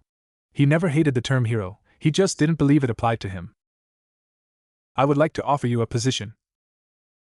Sorry boys, but I have no intentions on leaving this village. There you are. Kurama. Naruto felt a fox hop into his lap, and he grinned, before he leaned against the table. Anyway, I'm not leaving the village. Whatever you're offering me, I'll have none of it. Naruto denied the offer before it could even be completed. Surzex laughed when he saw Michael's jaw drop. Yeah, you really do move to your own flow. Yes, I guess offering you a home, when you've already found a good home like this, wouldn't appeal to you. My offer would be different than Michael's offer, but I can tell I won't be able to make you leave either. So let's say we spend the afternoon drinking. I want to hear more stories, this time from your mouth. Surzex had a wide grin on his face, happy that Naruto was still the same in this aspect. He moved to his own beat. Once his mind was set on something, there wasn't any changing his mind. Now, that sounds like a fine idea, lad. Don't worry, your drinks are on me. Naruto laughed out as he raised his mug, and cheered it against Surzex's mug. The next day. Blarg. You shouldn't have drunk beyond your limit, this is your punishment. Surzex's own wife, Graphia, lectured him as she set about cleaning the mess he made of the floor. He had come home through a teleportation circle, completely wasted. He didn't even make it to bed, he passed out on the floor like a sack of potatoes. Speaking of which, Grafia looked at the 6 sacks of the produce that he had brought home with him. Surzex threw up again. But Naruto is my hero, he wanted to drink, so I had to drink, and he had so many cool stories for me. Surzex simply whined. The door burst open loudly. Surzex, where is my husband? I thought you were bringing him back. He threw up again when he heard the shouts of Serafal. This was going to be a long day. Venelana, you're not serious about going against me on this, are you? Zeoticus had to ask when his wife proposed something that was honestly strange for her. Venelana was heavily pregnant, nearly to the point that she would be giving birth in only about a month's time. She was pregnant with their first child in hundreds of years since their last one, a girl that they would be naming Rias. What Venelana didn't know was why Zeoticus had wanted to name her Rias, but the fact that she was being named after a well, it didn't matter. They had been offered in marriage contract by the Lord and Lady of the Phoenix family, a prestigious family in its own right. With the invention of the evil peace system, there were so few pure-blooded devils in the underworld now that several families were now seriously considering arranged marriages once more in order to bolster the numbers of their natural species. I understand the need for a pure-blooded devil to be born in our lineage, but as it stands, there is something that is even more beneficial to our species as a whole. A marriage to the Phoenix would give birth to very powerful children indeed, but would the marriage between their son and our future daughter produce a super devil? Venelana asked her husband calmly. While arranged marriages were a normal thing in the underworld, most pure-blooded devils were married that way in the past, including herself. It was very uncommon in most of everywhere else now. Venelana wasn't against marrying her daughter off to the Phoenix family. She just knew there was a better option available to them, one that didn't simply benefit their family, but benefited devil society as a whole. Similar to Surzex and Ajuka, you mean Surzex was born oddly powerful, and Ajuka was much the same. And Shui Leviathan, Venelana pointed out the new Leviathan's name, since recently Shui had battled against her own mother for her title. Serafal had been soundly defeated by her daughter, a daughter who had been born with similar levels of magical power to Surzex and Ajuka. She's a half-breed, but to deny her status as a super devil would be foolish. There are better options, ones that will ensure more super devils birthed. Zeoticus, what sounds better for the family, a Gremry/Phoenix marriage or having a second super devil birthed from the family? Venelana asked her husband with a knowing smile, since she knew he was a smart man. He could see the value behind her idea. Naruto Uzumaki is Shui Leviathan's father, and his previous incarnation died 3 years ago according to Surzex. While the secrets to his unnatural battle power are still a mystery, it seems genetic since Shui showed that same genetic quirk of unexplained power. We both know it will likely be decades before another Naruto Uzumaki appears. Zeoticus could understand where she was coming from, and he could see the benefit as well. It was just completely reliant on pure luck allowing the next Naruto to be born, and them to find where he was going to be born, with enough time to arrange a marriage between him and their daughter. Shui had inherited his DNA, and with his DNA, she had unlocked her own super devil powers that put her as a powerhouse on par with the current Beelzebub and Lucifer, which would make 3 of the 4 Satan's super devils. Venelana smiled in a way that surprised him. Only, we have a way to track where Naruto will appear, a certain immortal fox that spends all of its time with Naruto's grave, or Venelana trailed off lightly. Moving to where the next Naruto will be born. That fox never leaves Naruto's grave, unless it's to go and meet the next Naruto, but it's only been 3 years, he has never reincarnated that quickly. Zeoticus was surprised when he realized that his wife had realized something that most only realized after the fox had been moving, but nobody ever decided to take advantage of. While Surzex would check the grave every few years to see if the fox was still there, he never made it a point to follow the fox at all times. Zeoticus blinked in surprise when he realized that while the castle had many maids, every day there was always 1 or 2 maids that he just could never seem to find on that day. He put 2 and 2 together. I believe this such marriage would be far more beneficial to the family. Rias will be my daughter, and will inherit my power of destruction, while also inheriting your own magical talent. She will be genetically superior to either of us. Our DNA produced Surzex. What will her superior DNA produce when combined with Naruto's DNA? Venelana asked him, and it was rather simple. They had an example where Naruto's DNA had mixed together with strong DNA, and produced a devil that was on par with super devils. A devil born with no unique magical skills, who only used her mother's ice magic, and still managed to gain the powers of super devil using that normal magic. That would still be just a devil on par with Surzex. Zeoticus theorized for her, and she shook her head. If you and I produce Surzex, then what would Rias, who has our DNA, and a Naruto Uzumaki, Produced together? Anyway, truthfully I'm still rather bitter over Sarah Fall managing to get Naruto as her husband. I would like having Naruto become family, even if I am happily married to my beloved husband. Vanillana knew her husband had gotten over the fact he was not her first love, and that somewhere in her heart she still had feelings for Naruto. He had hundreds of years to come to terms with the facts of the matter, just like she had so much longer to come to terms with the fact she could never be with Naruto. Xiaticus seemed to be seriously considering it. According to Surzex, it does seem to be that the other factions are targeting Naruto as well. If the fallen angels or angels can somehow use him to start producing super fallen angels and super angels, I can't see that as good for our species. Xiaticus muttered to himself out loud. The other factions and pantheons were after Naruto. It was always a war for everyone aware of who he was, to try and get him to their side. Sarah Fall had married him, but even she had failed to get him to their side. The Naruto that she married had loved her and his daughter, but he had never warmed up to their species. He had chosen to live and die as a human, a decision that everyone who knew him had respected. He was a man who had stood by what he believed in, and that was that he was born a human and would die one.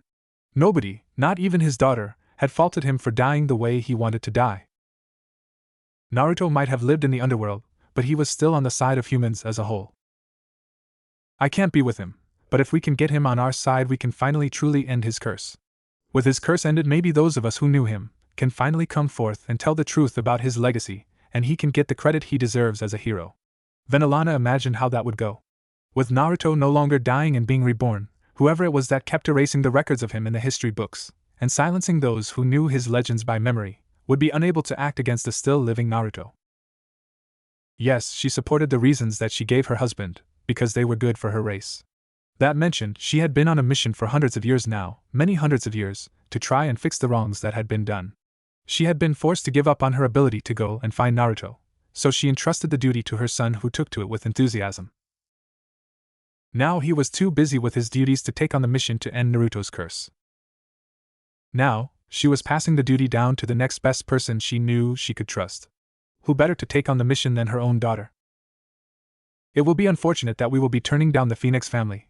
Riser seemed like a nice young man to me, but you raise excellent points. Of course, knowing my wife Xiaticus trailed off, and Vanillana pulled several papers out of her cleavage. Kurama has been seen at this house. There are a couple of lowlives there. The woman is already pregnant, and Kurama is showing interest in her. I've had a maid approach them, and see if they were open to the idea of selling their child's hand in marriage to us. Vanillana already had almost everything finished. The couple was more than willing to sell their child to them. Xiaticus blinked. Wait, what? I know, odd for us devils, arranged marriages are something very normal, but for humans in this day and age it is unthinkable that they would agree to an arranged marriage. They are quite horrible parents, willing to sell their child for money. Vanillana could see the disbelief on her husband's face. Devil and human society work differently, and while they were going to arrange for their daughter to marry, it was for the betterment of their race. The reasons why they would have arranged for her to marry the Phoenix son would be so that more pure-blooded devils would be born in the future. It had nothing to do with money, land, or personal gain. Yet, humans were actually selling their unborn child for money. Even by devil standards, selling your own child for something like money was something only absolutely horrible parents would do. The maid at least had trouble, right? No, she didn't have to persuade them at all. She offered them money, and they just wanted to know how much. You would know better than me, but are all Narutos in the reincarnation line born to horrible parents? I mean, a few Narutos ago one was born to the literal emperor of China, and the man was trying to get his son killed. Xiaticus mentioned, remembering the only example he could think of where one of Naruto's parents were alive and well. According to the legends his wife told him, Naruto's parents were rarely ever mentioned. He was usually without any family at all. Vanillana smiled in victory. Master was back again. A small fox looked towards a pregnant woman with excited eyes, tail wagging as its gaze fell directly on her stomach. Master's back with me again. The fox remembered so fondly, the one who rescued him from the dark place where everything was cold and alone. The master with blonde hair and blue eyes, the master who had treated him with love and kindness since he was but a kid. The master with an iron will, who would stand up to gods and defeat them for even a small creature like him. The master who had such a strong heart, who took care of those who needed to be taken care of. With a weapon that never struck down the innocent and good of heart, a sword the master had forged with his own two hands using the metal that he himself had unearthed.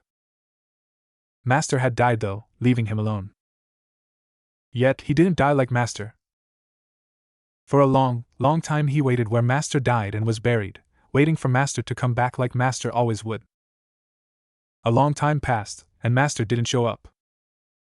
So, just like how Master found him when he died, he went looking for Master. He knew that if he looked hard for Master, he would find him. After all, Master found him when he died, and he rescued him from that hellish loneliness that was being dead. He couldn't leave his Master alone, even though for some reason he wasn't dying like Master died. He found Master. He didn't know how, but he found him. But Master was different. Master had become young again when he found him. He had the same whiskers as Master though, and he felt right. He talked differently, but that same kindness was there. When Master saw him again, he could tell Master didn't remember him, but that was okay. After all, Master didn't need to remember him. Master had been there for him when he most needed him, and being by Master's side was all that mattered anyway. Master was different in more than just looks. He had a dream of sailing the seas and becoming a bad guy who saved people and stopped other bad guys. He rescued those who needed help, stole the stolen shiny things from bad people who stole them, and gave them to those who they belonged to. Master was the bad guy, but even as the bad guy, Master was the good guy. Master lived a life like that, and even though Master didn't remember him, he was still loved by Master. Master didn't remember him, but even Master could never forget his name, the name the first Master gave him. So he stayed with Master when he died. He had to stay with Master, because he loved him. He didn't know how long he stayed with Master, but Master's death wasn't real anymore. Master didn't die, he just took a long nap. When Master went to sleep, he waited where Master was resting. He felt it. He could feel Master, so far away like before, but he followed where he felt, and he found Master in a hot place with a lot of sun. Master was fighting a large animal, but Master was having so much fun. With his whisker marks and those same looks he always remembered, Master could even fight his enemies and show them love and kindness. Master didn't just fight large animals, he even fought monsters, big and giant ones, but Master never showed any fear, he just smiled. Master was always surrounded by women. Barely a week went by where Master didn't seek to give his heart out to a woman who he wanted to be with. No woman stayed though, no woman ever truly stayed with Master. Master was so lonely, nobody stayed, but Master kept being himself, and trying to find the love of his life. Master fell asleep again. Master fell asleep, so he needed to stay with him, and keep him company until he woke up again. Master was always so sleepy, falling asleep for so long, but it didn't matter how long he was asleep. He would always be with Master, because he loved Master. Having a Master who took long naps, he could never leave Master alone to nap. Whenever Master fell asleep, the people he helped, the humans, always forgot about Master. Humans were horrible, forgetting about the Master who helped them. It was okay though, he would never forget Master, because Master always remembered his name. Even if Master was forgetful over who he was, Master always remembered one thing, his name. He just needed to wait until Master was awake again, so that he could say his name once more. Like always, Master woke up somewhere different. It was a long journey, very long, but he finally found Master once more. Master was grinning like always, he had just saved a young human girl from a man who was naked. Master stayed with the girl, and she cried in his arms for hours. He never let go of the woman until she was ready, because that was Master for you. He would always give his all into everything he did, be it fighting a giant monster, or doing something like being a shoulder to cry on. Master was such a good Master that a bright man from the sky even asked Master for help, and Master just smiled and helped out. Master fought a monster the size of a mountain. Master fought for so long, and he got so hurt, but even very hurt Master didn't stop fighting for even a second. The mountain monster was hurt as it battled Master and the bright man from the sky, and when the big monster was finally defeated and the bright man was tired, only Master stood up tall and proud like always. Master stood tall and proud, but he didn't have long. It was okay though that Master was going to nap again soon, because when Master's gentle hand pet his head, everything was okay. He was just happy that he and Master could spend some time awake again. Master suffered for so long, waiting for somebody who would hear his story, and he found it when a young male with red hair listened to his story. Happy that he could pass on his story, Master fell asleep again. It was okay though. Master wasn't alone, he was with Master, so he was never alone. Master always woke up. It took a while, But he felt Master starting to wake up again, so he needed to be there when Master woke up. Master had woken up in the hot a few times, but this time where Master was cold. Last time, he had Master to take him across the ocean to a new land, but this time he needed to cross it himself. It was okay though, Master went to death itself to find him, so he would cross the water and the cold to find Master. Master would do the same for him. When he found Master, he was different. Master was working. Master was always a hard worker, but this time Master was working with things he had never seen before. Master's face was the same, but the expressions on it were always so different. Master worked with metal and sparks, making human-shaped metal things that moved on their own. Master's face seemed to happy as he worked on his creations, and Master was always happy to talk to him about everything. Master was all alone, but he seemed so happy. No, Master was never alone. Kurama was always there to be with Master. Then it changed. Master worked, and he created armor for himself. It looked good on Master. Yet, the armor made Master so sad and angry. Master seemed far more lonely than ever before. Master was still the same kind and loving Master, but it seemed that he lost something precious to him. Master didn't work with the same passion as before, and he got angry with himself a lot. Master was still always kind to others, but when Master thought he was alone, he would cry and be angry. Master was a dreamer. Master was always working towards a goal, but for the first time Master had attained his goal. He had done amazing things. Master was the best there could be. It was strange though, Master no longer needed to work towards a goal. No goal was out of Master's reach. But when Master attained everything, he seemed so lost. How could Master gain everything, but seem like he lost everything? Master was a dreamer. Without a dream, Master had no purpose. He didn't know what to do to help Master. For the first time being with Master was only causing Master more pain. Master wanted to go to sleep again. So, he found 4 people who were looking for Master, and he led them to where Master was. He couldn't help Master, but maybe these human-looking evil things could help Master. Now that he thought about it, the red-haired man was the same red-haired boy from when Master helped the bright man from the sky. He got bigger, but he wasn't able to help Master this time either. They couldn't help Master. Master went to sleep again shortly after they left. He didn't understand at the time, but he understood later. Humans need a purpose, a real purpose, and by becoming perfect, Master lost his purpose. Master stood at the top of all species, but it must have been lonely at the top. Master's purpose had always been chasing a dream, and whenever Master got his dream, he always chased a new dream. Master's purpose in life had been chasing his dreams, but when he could no longer do that, Master had lost his purpose. He understood. His dream was to be with Master, to help Master fight against the enemy that called itself loneliness. Master had become able to do everything and anything, so there was no dream Master could chase. Master had nobody who could stand as his equal, no dreams he could work for to achieve. He had failed to protect Master from the loneliness. He would protect Master better when he woke up. He would never make the same mistake. He would make sure that Master always felt like he had a purpose. When Master woke up, he was born to royalty, but Master's father tossed him aside. It was okay though, because he would be with Master. When Master was old enough, his father forced Master to join fighters who would fight monsters. Master's father wanted Master dead, but Master didn't care. Unlike the Master who just went to sleep, this Master had a dream. Protect those of his land, who needed him. Master loved his people dearly. He even left his people for their sake, going to the land that he was not from, and eventually mating with a female. He remembered this female. She was the female that he had led Master last time. She tried to make Master like her, and she gave Master a child. Master loved his mate and his child so very much, but they didn't understand something about Master. Master wasn't afraid of going to sleep. So many creatures with long lives were afraid of death. They wanted to make Master live forever so he could escape death. Master didn't want that though, even though he didn't remember it. Master knew that his mate would be sad, but Master wanted her to cherish his memory. It took him a long time to realize this, but as long as he remembered all of the times that Master woke up, he was never dead. That was why he always said Master was just asleep, because Master was always alive.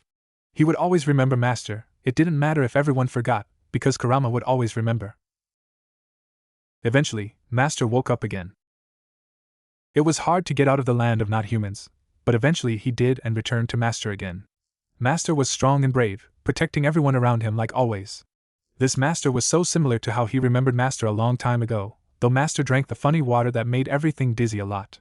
Master was always helping people build homes, and feed their families, and fight their wars. Nobody understood it, but Master was sick. Master had been born with something that made him wrong, and since Master didn't have a lot of time to stay awake this time, Master took care of all of those around him. He wanted to use all of his time awake to make other people's lives the kind of lives he wanted to live. Master loved his village. Master's heart was so big he considered all of them his family. He hated them. When Master died, they forgot about him too. How dare they forget about Master, who fought to and claw for them. Master gave everything he had to make their village prosper. Master would come home every night spitting up blood after pushing himself too hard. He hated the humans who forgot about Master's love. It was okay though, because he would never forget Master. Master was about to wake up. Once more, Master was going to wake up from his nap, but something was different this time. He saw the woman with flaxen hair, the woman who had chased after Master several times ago, and she smelled like the red-haired man. He recognized her a little, but it had been such a long time. She was talking with Master's mother and father, and she was giving them the green thing that humans gave to each other in exchange for things. None of that mattered though. It didn't matter what happened. He would be there for Master. One day soon your curse will be broken, I promise. The secret room. It was a room that nobody at the Gremory estate, other than Venelana, Ziaticus, and Serzex knew of at this point. The maids didn't know the room existed, the butlers didn't know it existed, none of their servants knew of the room's existence. The ones who built the room itself had forgotten about it even, and while Ziaticus never had any reason to visit the room since he had no emotional attachment to it, both the man's wife and son would visit the room every few weeks. It was a small library with several outfits and weapons hanging from the wall. The weapons and copies of each of the outfits that the various Narutos had worn over the years, recreated from memory by Venelana or Serzex. While they couldn't get access to the original outfits, Naruto was never buried with his weapons. Each of the weapons hanging on the wall were the original weapons, used by each hero. The weapons had been studied for years, and it had been proven that each weapon was an absolutely normal weapon. The sword that defeated Hades, a normal sword. The pirate's blade that defeated legendary sea monsters, a normal saber. The rapier used to kill hundreds of monsters, a normal rapier. The guns used to battle against a legendary beast sealed by God, normal guns. The list could go on, but none of the weapons had any special attributes about them. They weren't supernaturally enhanced, holy, or demonic weapons. Mother, I knew I would find you here. Serzex found his mother, who he had figured would be in this room on this day, as he walked through the secret entrance to it. The room might be a library, but it also served as a secret museum as well. The history, and a copy of every book that had even the smallest mention of a Naruto, was in this room. The leftovers of Naruto's personal belongings from his many lives, other than the Naruto who married Seraphal since she would never part with those items, could be found in this room. While Naruto's history, for the rest of the world, might have been completely purged from living memory, this room alone had all of that history. It was why it was kept a secret. Whatever force was out to erase his history, they could not risk it finding out about this room, the last bastion for the stories of old. Of course, so how is he doing? Venelana asked without looking away from the ancient, battle-scarred sword of the hero that had saved her life. 6 years? 6 years ago today, she had purchased Naruto's hand in marriage for her daughter Rias Gremory. She had taken him from the human world that would never truly appreciate him, and brought him to the Gremory castle as a baby. Of course, she didn't want her personal feelings to pervert Naruto's teachings as he was raised, so she forced herself to have as little to do with his growth during the earliest developmental stages as possible. What she had loved about Naruto, she didn't want to taint his natural growth into a hero he was always meant to be. So, he was being raised by the maids of the castle, at least until he was old enough to have more of his personality set in stone. He's doing well, though he is still adamant about refusing to study, according to his teachers at least. He's playing well enough with Rias as well, and she has taken a real shine to him. Serzex gave a status report of what the maids had told him. This was something he personally didn't agree with, but he could understand why it was being done. Naruto and Rias were being allowed to grow as friends naturally, before the news of their arranged marriage was made known to each of them. Of course she's my daughter. Venelana already knew Rias was going to get along with him, and seek him out. She had loved Naruto, Serzex had sought out Naruto and came to respect him higher than any other, and of course naturally her daughter would come to grow into those strong feelings as well. It was expected. I think Naruto should be allowed to go to the human world though. It would be good for him to interact with his own kind as well. Sirzex, this is too important. If Naruto interacts with humans too soon, it might inspire him to choose humans. Raising him in the underworld, with our kind, is important. Venelana could not stress that part enough. Every Naruto previously had always refused to turn into a devil when offered. Why? His pride as a human. Naruto prided himself as being human too much to allow himself to be turned. At least all the previous Narutos were like that. That was a problem for prolonging his lifespan to allow them to break his curse though. The curse evolved with each Naruto, so each Naruto's curse was a little harder to try and break. They needed a lot of time to try and break that curse, and that time was longer than a human lifespan. How to fix this problem? Don't let Naruto be raised as a human, or rather, by raising him around their species, they could at least get rid of any desire Naruto would have to refuse a simple request. This was something that only the Gremory family would be able to do, and something that can only be done by Rias. Only Rias had any chance of allowing Naruto to become a devil, in a way that would not go against Naruto's core ideals that each Naruto inherited. Freedom, kindness, love. Kindness. The Gremory family was the only family among the Pillar 72 that were known for the kindness they showed to their servants, and other species in general. While other families could be kind, they weren't famous for it like the Gremory was. Only the Gremory family's kindness matched up with Naruto's core ideal of being kind to others. Freedom. Only by marrying into a high-class family could Naruto instantly gain his freedom despite being a devil that would have been once a human. By marrying a high-class devil, even as a reincarnated devil, Naruto's status would get a natural boost to high class by marriage. Naruto valued his freedom too much as well, a core ideal all Narutos carried. Being in a peerage meant being a servant or slave depending on which family owned you. Marrying Rias meant that, despite technically being her property, once they became married he would regain his freedom and become her equal. Love, the one thing that every Naruto valued, above even freedom and kindness, was love. Among devils, only the Gremory were known for their ability to show unconditional love to others with no ulterior motive. Even Venelana wasn't naturally able to do this. Her husband, son, and daughter were able to do this, but not her. She had been changed by the Gremory love, but her love didn't come without conditions. Stopping Seraphol is the problem. Seeing as she no longer holds the Leviathan position, she is allowed a lot more freedom now. She's going to try and get Naruto to marry her again. Sirzex could see where that headache was coming from. Seraphol had been the only devil in history who had managed to court, successfully, a Naruto incarnation.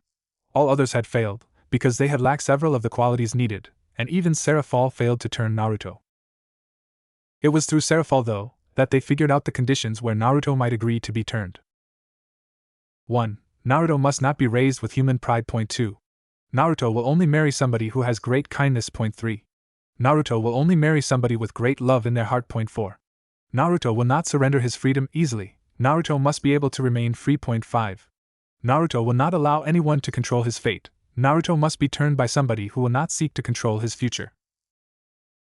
And Rias fulfills those conditions, Venelana whispered to herself as she looked at her own notes, that she had painstakingly created ever since the creation of a method to turn humans and other species into devil hybrids. She had made sure that she took Naruto out of the human realm, fulfilling the first condition, and she had Naruto raised nearby Rias for the sole purpose of getting Rias to value Naruto's opinions and ideals. That way she wouldn't try and manipulate his fate in the future. 1. Naruto was not raised by humans. 2. The Gremory family was known for kindness. 3. Rias was an extremely loving girl by nature. 4. Marrying Rias would allow him to regain his freedom easily, and she won't lower her class over his head. 5. Rias will value Naruto, as a childhood friend, too much to control his fate. The conditions had been met. I still feel bad about this. We're manipulating his early life. I raised you. Huh? Sirzex asked with a blink. Parents, all parents, manipulate their children to try and instill certain ideals into them, and promise good futures for them. Every parent manipulates their children, to raise those children into the people that they want that child to turn into. What we are doing is no different than what a parent does. Venelana was a little annoyed when Sirzex didn't seem to realize that you could not interact without people, without some desire to manipulate them a little. If you ever argued with anyone, you were trying to manipulate them. If you wanted fast food, and your friend wanted to stay at home, and you argued over it, those two friends were trying to manipulate each other into obeying the other one. The intentions of the manipulation was not bad though, It was always the intentions and the consideration for the person in question that determined if the manipulation was good or bad. You wait. Sirs, even you were manipulated your father and I love you, and because we love you, we raised you to be the kind of person we believed you could be. Would you call what we did for you unkind? Venelana asked, because while Sirs was extremely old by human standards, to her he was still a very young devil. He still had much to learn, much that she could still teach him by her experience. Of course not. We took Naruto from parents who were willing to sell him to strangers. He is being raised by servants who are showing him love, care, and affection. We are trying to end his curse, which forces him and everyone who loves him to suffer. We are also giving both him and Rias a chance to be happy in the future, since otherwise she would have had to marry somebody else in a different arranged marriage. Venelana explained to Sirs, who had only been fully informed of the entire plan rather recently. He knew about the marriage, but he had not known about Naruto's parents selling him so easily. She felt that if she told Sirs the amount of money the parents sold their child for, he would go and kill those parents this very day. When you put it that way. Is my desire to give him a loving family, breaking his curse, and allowing my daughter to marry somebody who will love her, an example of me trying to maliciously manipulate them? I want to give them both a better life. Rias would have had to marry Riser Phoenix, and you've seen the kind of man he has become lately. Venelana explained to Sirs. She didn't view a single thing that she was doing as ill-intentioned. Anyway, I need to go pick up Naruto's birthday present. Please lock up when you leave. Venelana started to walk by Sirs. She had a birthday party to prepare for. Today, my Lady Gremory, you will be getting your first familiar. A wondrous occasion to be true. Once you've made a pact with your first, any more in the future will come far more naturally. I'm here too. A young 10-year-old, Naruto pointed out as he stood next to an 11-year-old Rias who was beaming with excitement as she was showed the magic to bind a familiar to her service. He had been dragged along by her, even though he didn't really care about familiars since he wasn't able to use magic to get one for himself. As a human among devils, kind of awkward for him since he wasn't able to do any of the kinds of training or rituals that Rias was getting to do naturally as she grew up. He was happy for her, but to say he wasn't jealous of her at the same time would be a lie as well. Don't worry, Naruto, one day when we get married, I'll reincarnate you into my peerage and you can get your own familiar. Rias proclaimed with excitement, her eyes twinkling as she looked at him. Her childhood friend, one of the 2 childhood friends that she had, who she loved very dearly. Her mother, just recently, had told her that she would be marrying Naruto when she became old enough to do so. That worked for her. She loved him, and wanted to marry him anyway. She always told him that she would take him as her husband when she got older anyway, so being told she had always been intended to marry him worked out well for her. The fact alone that she loved him before she had been told might have only made her even more excited for the fact that she would get to marry the boy she loved. Unlike her friend Sona, her parents were still trying to arrange marriages for her with people that she did not love. Kurama yipped at her. No familiar for me, I already have Kurama. Naruto shifted around nervously when she brought up that point. He didn't really know how to feel about being in an arranged marriage with Rias. Kurama yipped again, but this time it sounded happy. Lady Rias, Lord Naruto, I believe these matters are best left for later, until Lady Rias has attained a familiar. Grafia stated, made uniform attire on her body as always, as she stood behind the young children. She had been instructed by her husband to keep watch on them as Rias walked in the familiar forest, just to make sure that they stayed safe. Rias had inherited the power of destruction, just like her mother and elder brother, but because of her age and inexperience, her power was still far too immature to be able to truly defend herself against the more powerful familiars in the forest. If she walked across the Hydra or a dragon, she would surely be defeated with ease and destroyed as a result. Naruto was a normal human child. He had no special powers, no magic, no enhancements, and he had not started training with any weapons as of yet either. Though, his abnormally large stamina reserves and astronomically strong willpower could not be compared to even in adults without making the adult pale in comparison. Okay, Winnie-ch Grafia. Rias, you're not Japanese, please don't use Japanese suffixes, makes you look like a weeb. Naruto commented in a deadpan tone, and Rias blushed crimson just like her hair when he said that to her. He was Japan, at least born in Japan, and even he didn't use suffixes or speak much Japanese for that matter. In contrast to him, Rias loved absolutely everything to do with the country of Japan, and would often try and add a little bit of Japan flavor to her vocabulary. He didn't get the appeal. Well, He understood the appeal since Sirzex had given him a private birthday gift of a few very special games that had been made in Japan. Games that Sirzex had told him not to let others see him playing, and not to tell anyone that he had been the one to give him those games since they were very adult in nature. Yes, Sirzex gave him porn. With Sirzex. Well, it is important for a young man entering puberty to have a healthy outlet for his sexual energies. Not to mention, Rias is a fan of everything Japan, so one day they might be able to bond over H games, and by introducing this to him early in life, his future sexual preferences can include a more wide array of women. Humans are naturally into monogamy, and devils are naturally more prone to polygamy. Better to guide him towards being accepting of it now. Sirzex explained as he looked at his mother and father, who were holding a small stack of hentai games that a servant had found in Naruto's room. He had been called into this meeting to discuss why he had given a 10-year-old porn. Your son is an idiot. Why is he my son when he is an idiot? Xiaticus asked with a dull tone. Because you are an idiot anyway, while I appreciate what you are doing, Sirzex. It is better to wait until he is actually old enough to be sexually interested in these games. Then Alana had no issues with the fact it was porn. Her only issue was that he was too young to really have a normal interest in the games. It was one thing to be sexually amorous, but by introducing sex at too young an age, it normalizes the act and will do more harm than good in the long run. Rias, even from a younger age, had loved the boy that she grew up with even more. She was informed that they were to be wed. Getting Rias to be sexually interested in Naruto was no problem. Rias was 11 now, and she now had a member of her own peerage to call her own. Rias was already in puberty, her devil blood causing her body to mature faster than a human's body. She could already pass for a young 14 or so. The problem was Naruto. Since he still hadn't started puberty, he had not started to show a real sexual interest in anything. Introducing something sexual to him would color his tastes in the future, which could cause him to develop interest in a type that wasn't his wife-to-be. And the real reason you don't want him to have the games? Xiaticus whispered as Sirzex teleported out of the room. I don't want Rias to get her heart broken or my plans to end his curse to fail. I mean, the main female protagonist of this game is a redhead and Rias is already what a C-cup. The main girl in this game has big breasts. If Rias is like you or my mother, she will be stacked very soon. I mean, this one has a harem setting with wow, nice you know, until he is old enough. Xiaticus, you have me in a harem, you do not need to be playing Japanese porn. I'm worried though, the familiar forest is a dangerous place, and while Rias is strong for her age, I'm worried they might wander into a dangerous part of the forest.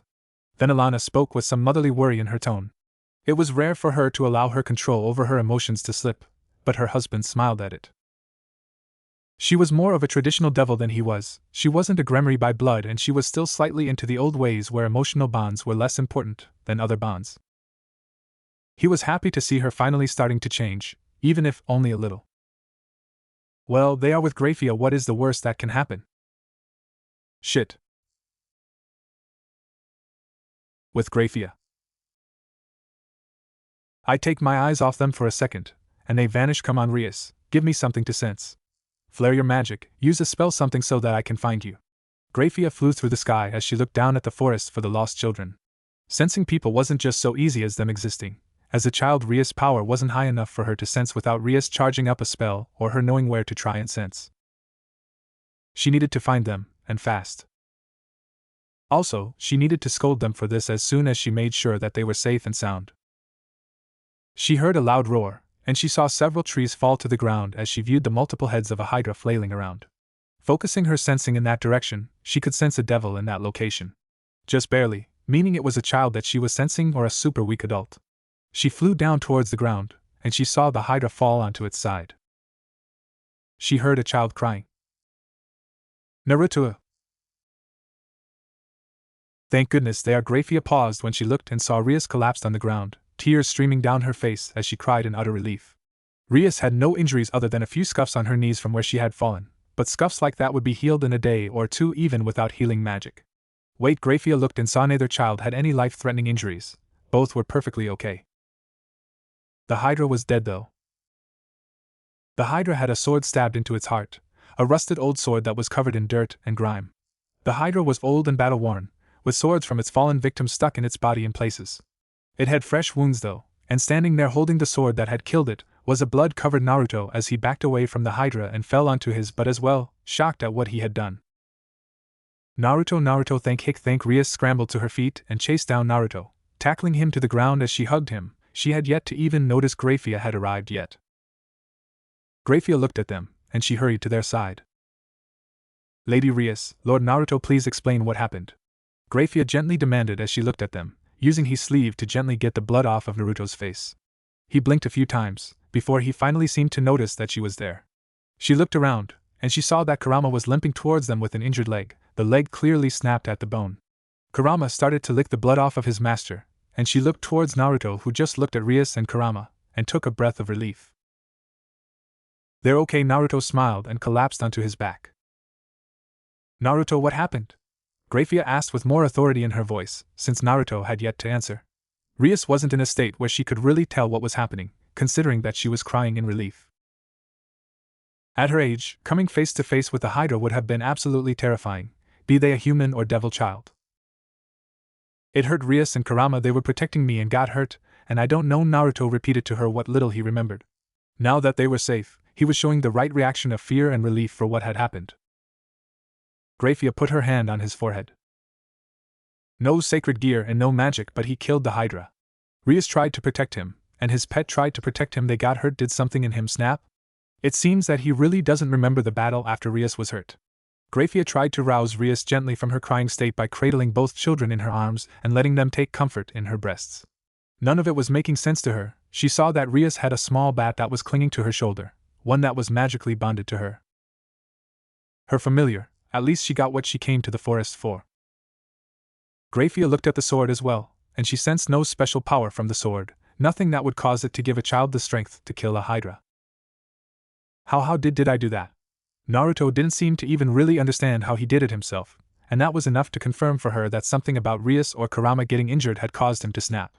She didn't understand how it was possible at all for this to happen. She needed to report this. "I want to attend a human school." "Shit. Naruto, surely, you're getting a fine education here at the manor." Xiaticus couldn't see why he wanted to leave. Though, he was a 16-year-old boy, a human who had never even met another human once in his life. Unlike his wife, he at least wanted the boy to go to the human world and see his own kind before he lost his humanity. It was good for a boy to see his origins, and it was an important character-building moment for any young man to face some kind of challenge in his life. The best tutors money could buy, Xiaticus stated with a proud grin. Rias was excelling in her studies. Not only that, but she had filled out her peerage quite nicely, though it wasn't completely full as of yet. She already had her rook, her first peerage member, a rare peerage member since she was a young girl who was of the Nekushu race. She had attained a pawn as well, a young woman who had taken 4 pawns out of her 8 in order for her to turn. A young woman like herself, though far more sadistic, who had been half human and half fallen angel before the transformation. She had gained a knight, a young human boy with a strong sacred gear, who had a strong affinity for demon swords and a sacred gear that allowed him to make them. Finally, she had a bishop, a vampire child with an extremely powerful sacred gear that could stop time for things he was looking directly at. It's not about learning, or tutoring, or anything like that. I've never even met another human who hadn't already abandoned their humanity, or knew a lot about humans. Yuto and Akino don't count because of their history. Naruto had decided to speak with Xiaticus first on this issue, since he was sure that anyone else would have been against him going to the human world far more than this man. He was correct. While his wife and son held nothing but reverence for the human hero known as Naruto Uzumaki, Xiaticus had respect for him, but he was clear-headed. He could see that this was an important step in his path to adulthood. "Then Alana will be so angry at me for this." Xiaticus looked at Naruto. He loved the boy, not as the hero Naruto, but as a son at this point. He had watched the boy grow from a baby into a young man, and he had done it without being blinded by hero worship. His views, while different than his wife, were still guided by a form of love as well. At the same time, he also cared about his daughter's happiness and the future generations of the Gremry family. He had a lot of weight on his shoulders to do what was best for his family, which would be to not allow Naruto access to the human world right now. Naruto had shown some reluctance towards marrying Rias. Not out of hate or dislike for her, but because he believed in true love, and since he barely knew any other women besides he wanted to see if his true love was out there. Rias was unaware of this fact, since Naruto didn't make it clear, and at the moment, he was willing to marry her provided his love for her was not challenged by a love for another woman. "Please?"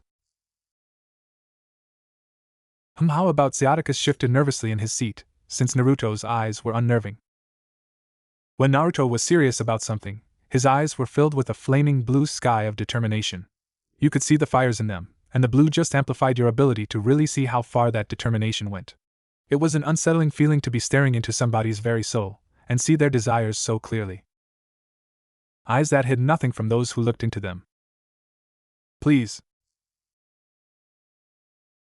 You know Rias does love Japan if you go with Rias, and managed to Zyatticus tried to think up conditions his wife would agree with. He couldn't look Naruto in the eyes though. Not fight against your marriage to Rias, you can always form a harem if you fall for another woman, then I think I can manage something. Zyatticus glanced at Naruto. That hope in his eyes was painful for him to see, though it made him happy as well. Rias would be excited as well, since she loved Japanese human culture. Ever since Surzex introduced her to anime, she had been somewhat obsessed with Japan.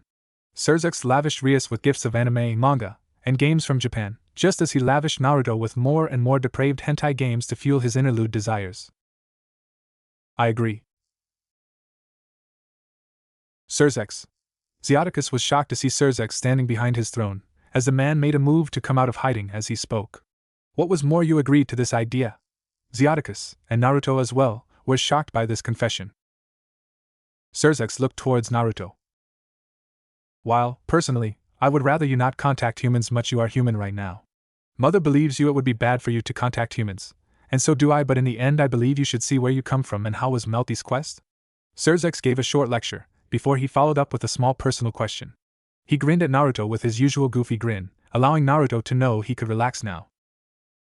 Since both Lord Gremory and Lord Lucifer believed Naruto should go to the human world for a time, not even Lady Gremory would be able to oppose this choice. It was a decent game, lots of big titty energy. I played through all of the routes other than the Virgin route. I feel like the game developers should have added cast member or two with a small chest. When you have too many massive chests, you don't appreciate them. Having a lowly character around puts the big tits into perspective, and makes you appreciate both the big tits and little tits all the more. Naruto gave an in-depth analysis on the porn game that Surzex got him. Surzex gave a light chuckle, before he nodded his head with a growing grin. I see, and you're right about a balance. In my harem, I tried to keep a good balance so that I could appreciate each woman more. Your point has merit to it. If you don't have a petite woman, then you can't appreciate just how great breasts are. Zyatticus stated, with Surzex and Naruto nodding in agreement. To truly appreciate something, one must know what it looks like to not have that something as well. To truly appreciate having money, one must also know what it is like to not have much money as well. At least, one must know what it is like to have to earn your money, instead of just having it. To appreciate big breasts, one must also appreciate flat chests. Hunipop? Surzex asked Naruto with a grin. Oh. I've played that one, the voice acting in it is top-notch, and the gameplay system is surprisingly fun. Very little smut to the game, but it makes up for it in sheer amusement. Zyatticus crossed his arms and nodded his head several times in fast succession. Q is my favorite, a super slutty fairy, a real breath of fresh air in the genre of hentai games. Naruto nodded with a wide grin. Surzex nodded. Personally, I like Venus, a super experienced older woman showing you pleasures you didn't know before? That is just something you don't get with virgins, and when most hentai games use virgins, it is a real treat to have something new. Bonk crash *** spank ***. U3. Venelana had come in with Rias just in time to hear that conversation, and how the men were bonding over something so inappropriate. She had given her husband a firm knock to the back of the head for that kind of talk. While she could appreciate the healthy libido, it wasn't appropriate for the head of the Gremory family to be talking about this around others. You are a leader, please act like it, sir. Grafia stated as she held a broken vase, which she had shattered on her husband's head. Ria's hand was glowing red, since she had slapped Naruto on the ass, with him on the ground holding his butt. She was the only woman with red cheeks after hearing that conversation come from her father, her brother, and the boy she loved. Naruto, you don't need those games, you have me. Ria stated, before she blinked as a small idea came to her. Unless you're playing those games with me. Rias gained a slight glint in her eye when the thought of getting him hot and bothered, with her in the same room, appeared in her mind. She could make use of those games after all. Venelana sighed as she looked between Naruto, Surzex, and Zyatticus. She had also caught the earlier part of that conversation. About your earlier conversation, if you want to go to the human realm, Naruto, I'll be adding my own condition you must agree to. Just a single condition: when you marry Rias, you will be a high-class devil by marriage, so while you are in the human realm, you must act like a devil, meaning you will be expected to acquire at least 2 humans who will one day join your peerage. Vanillana wasn't going to give any harsh expectations of Naruto. She wouldn't forbid him to be around humans.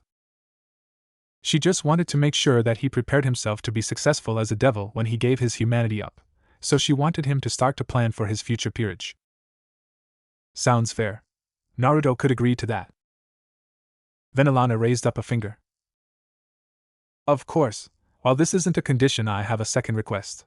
Since you and Rias will go to Japan together, I expect the 2 of you both to do well in school. Rias, you are very intelligent, so I expect you to help Naruto study. Vanillana looked at her daughter, and then at Naruto. Naruto deadpanned. Sorry for being stupid. I'll make sure he gets great grades, Rias promised her mother with a wide smile. Vanillana glanced at her husband, who was sitting on his throne properly again, and he glanced towards her. She had to wonder what he was plotting by going behind her back and messing with her plans, though she could tell he meant no malice. Naruto has lived his entire life with us, and other than when he defeated the Hydra, he has never shown the power his other lives had.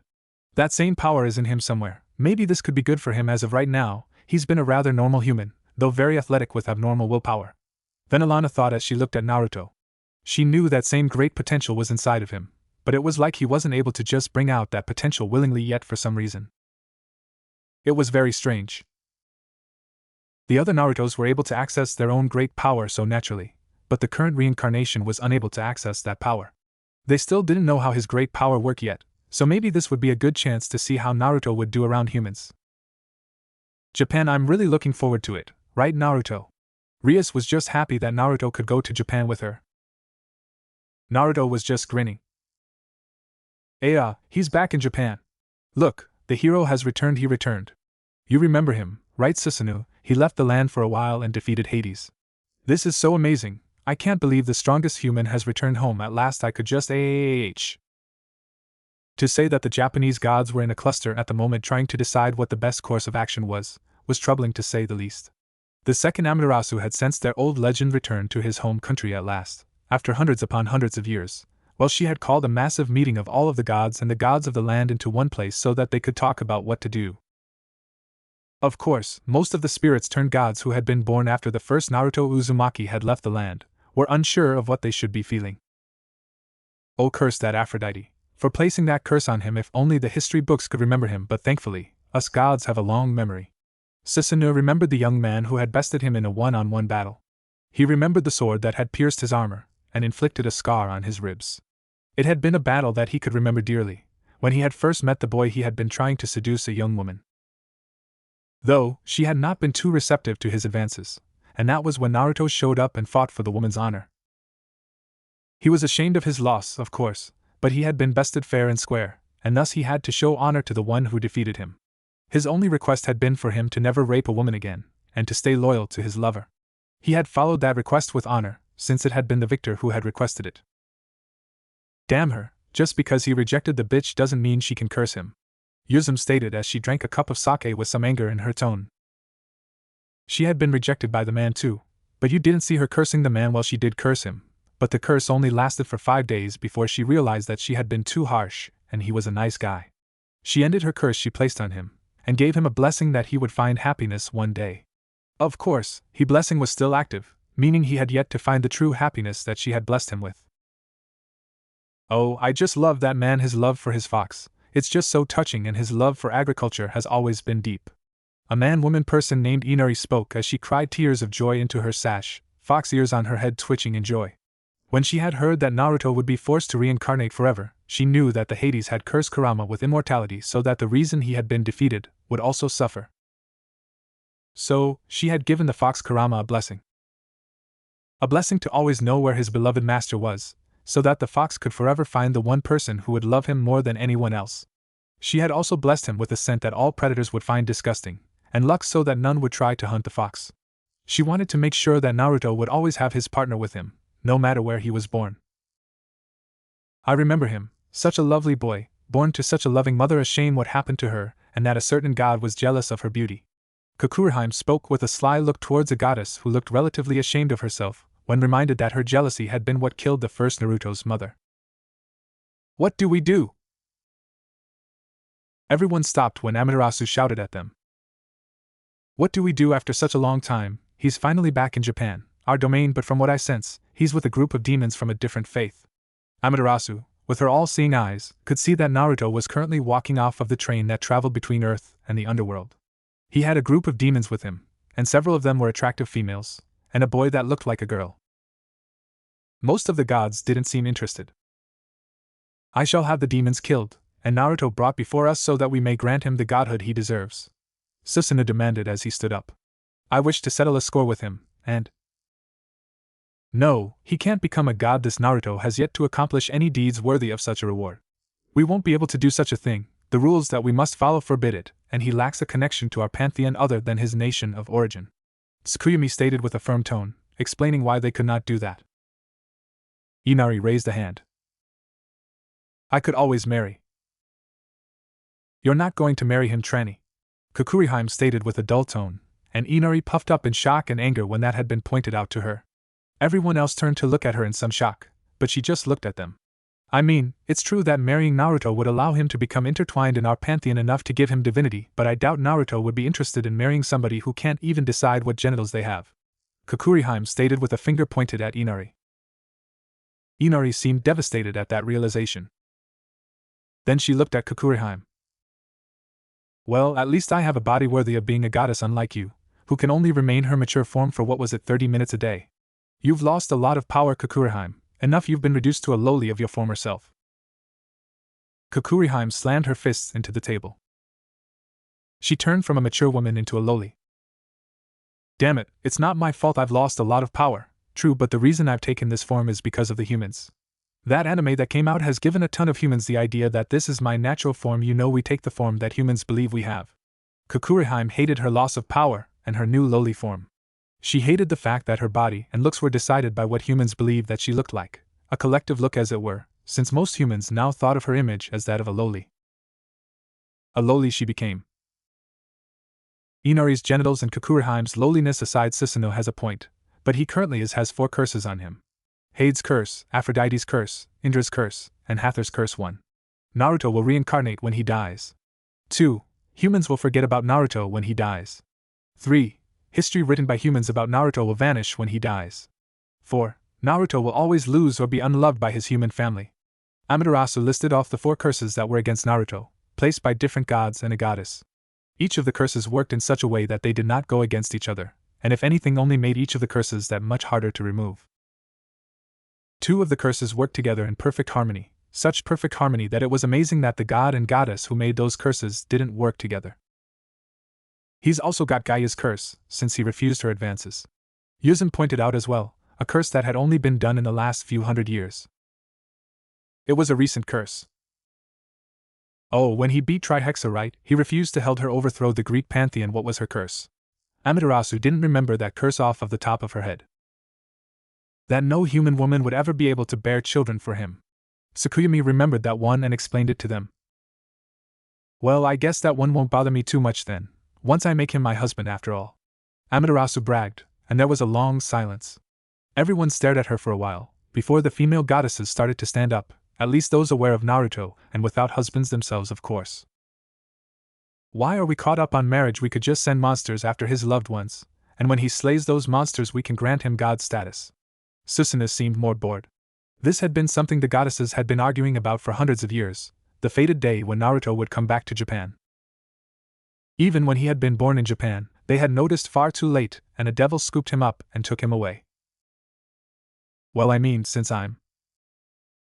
You stay right there, Inari, no Naruto for you. 31 goddesses, major and minor, shouted towards the woman. They all stared at each other. Well, he's already slated to marry a woman anyway, so none of you will get him.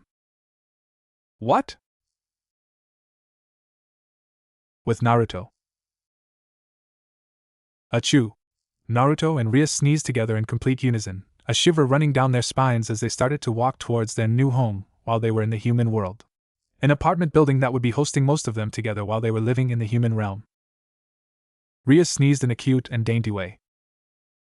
Naruto's sneeze went off like an explosion that startled people nearby. The utter contrast meant that nobody noticed Rias sneeze and everyone noticed Naruto. I feel like somebody is plotting my death. Rias shivered again, since she couldn't shake that feeling that something was wrong. Naruto yawned. I feel lightheaded from that sneeze. Naruto felt a shiver, but unlike Rias, he had no clue what to make of it. Oh well, it was just a sneeze. So you Trihexa, ain't ya? Ugly darn beast, I'll give ya all the time you need to seal this bastard away then, Lord. Yes, this is the Emperor Beast of Apocalypse. The last time it surfaced, another hero defeated it, and now it has arrived again. It was massive. Naruto tilted his hat up with his gun, and looked at the beast, who stood several hundred meters tall. It had 7 massive heads of different creatures, and 10 horns on its body along with 7 tails coming from its rear. Its main body was like a primate with black fur, that had 4 massive and muscular arms covered in scales that mixed in with the fur all over its body. If you need any holy weapons, I will grant them to you now. Thanks plenty, but for this beast there is only one sword and gun I'll use for this battle. Naruto spoke as he started to walk towards the great beast. He reached into his backpack and pulled an ancient-looking sword that was covered in battle scars and rust. The beast flinched back when it made eye contact with the fearless stare of the human before it. It roared and the ground shook. Naruto started to run, and he jumped when a massive fist slammed into the ground and cratered it. He gripped the handle of the sword he was using, and he sliced the fist off at the wrist with one good swing. Its mouth opened up as Naruto started to run up the fur of its arm, and it breathed streams of fire out of multiple heads down towards Naruto, covering its own arm in flames as its fist rapidly regenerated from being sliced off. Trihexa looked down at the being who sliced its wrist, and roared when it saw no burnt being was standing there. It lost a head moments later. Naruto landed on top of its shoulder as the head fell to the ground, only for it to rapidly regenerate as the heads started to reach for him on their long necks. Naruto walked across its shoulder and whipped his gun out, shooting Trihexa right in the pupil of the nearest head that went flying towards him.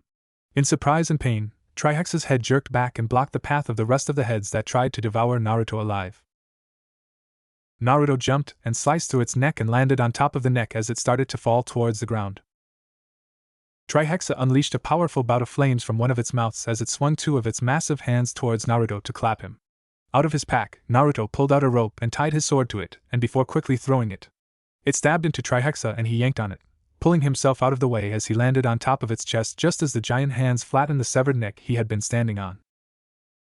All of the damage he had done to Trihexa had already healed, but it was still roaring in anger and frustration as Naruto did a back flip and landed on its neck as it bit its own chest. More heads started to come for him again. Out of nowhere, the fastest head swallowed him.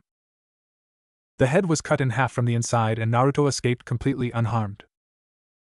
He sliced off another head that got too close to him as he ran along its severed head and toward its main body.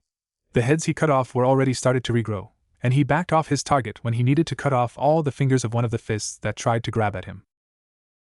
3 heads slammed together around Naruto and opened their mouths, gathering superheated flames inside of them. When they unleashed the flames, Naruto used both hands on the sword and started to spin and slash the air around him. The flames didn't even come close to touching his body as Trihexa's neck around Naruto got scorched to the bone. Trihexa roared in pain at its own attack hurting it, while Naruto stopped spinning with the sleeve of his clothes burned a little. Beast, you've broken the law, and I'm placing you under arrest. Naruto tipped his hat up when he noticed it was off-center on his head. Trihexa started to destroy everything around and out of rage. Naruto shot it in the pupil again, and it focused its rage towards him once more. Naruto might be practically an ant before this thing when size was compared, but getting some dust in Trihexa's eye was enough for it to take notice. Naruto reloaded his gun in less than a second as he started to go on the offense again. Trihexa's neck started to separate from its body, and Naruto jumped onto its shoulder. 7 Trihexa. Each head separate and was now in control of a different body. Naruto just took out a cigar and placed it in his mouth. He licked his lips and flipped open his lighter, before he lit his cigar. He grinned and tossed the lighter into Trihexa's open mouth when it roared at him. One of the Trihexa's upper halves exploded. Fire is fire, and if I ignite the flames before you, then I guess they explode violently. Damn, that was my only lighter. Guess this cigar better count it?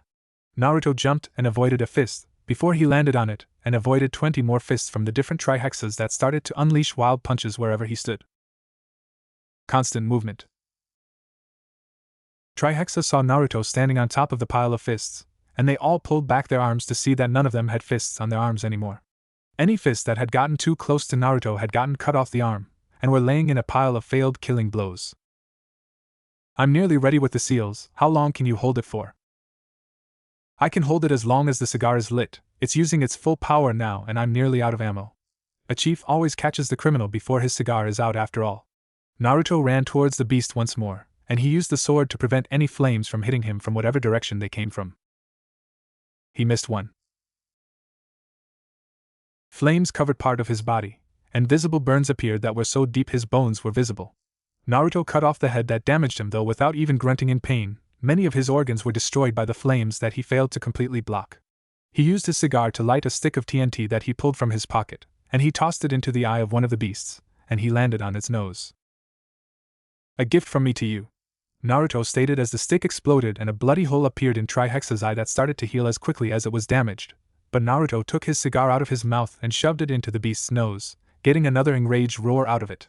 Smoking it bad fair your health there, wasn't good fair mine either to be fair. Naruto leaned back and fell off of Trihexa as it started to refuse with the rest of its body. It realized that it needed to focus its power in one body in order to be able to kill him properly, so Naruto whistled as he got his rope out. Using the rope, he slowed his fall by hooking it around part of Trihexa's fur, and he landed perfectly. On a horse. Come on, Bucky, we've got to get me a change of clothes, this beast has been arrested, Naruto stated with a forced grin. Seal. This was the third time that Trihexa had been defeated. I hope seeing this has helped you come to understand us better. Naruto opens his eyes. That dream, what was that dream? Naruto groaned as he sat up. He ignored the naked Rias that was sleeping next to him. She always did stuff like this, so it was no surprise. He wasn't even a full day into the human realm, and he was having strange dreams of some version of himself fighting some great and mighty beast. Naruto scratched Kurama's head when the fox leapt into his lap, and he smiled down at it with a massive grin. He didn't need any explanations on Kurama. This little guy had been with him for as long as he could remember.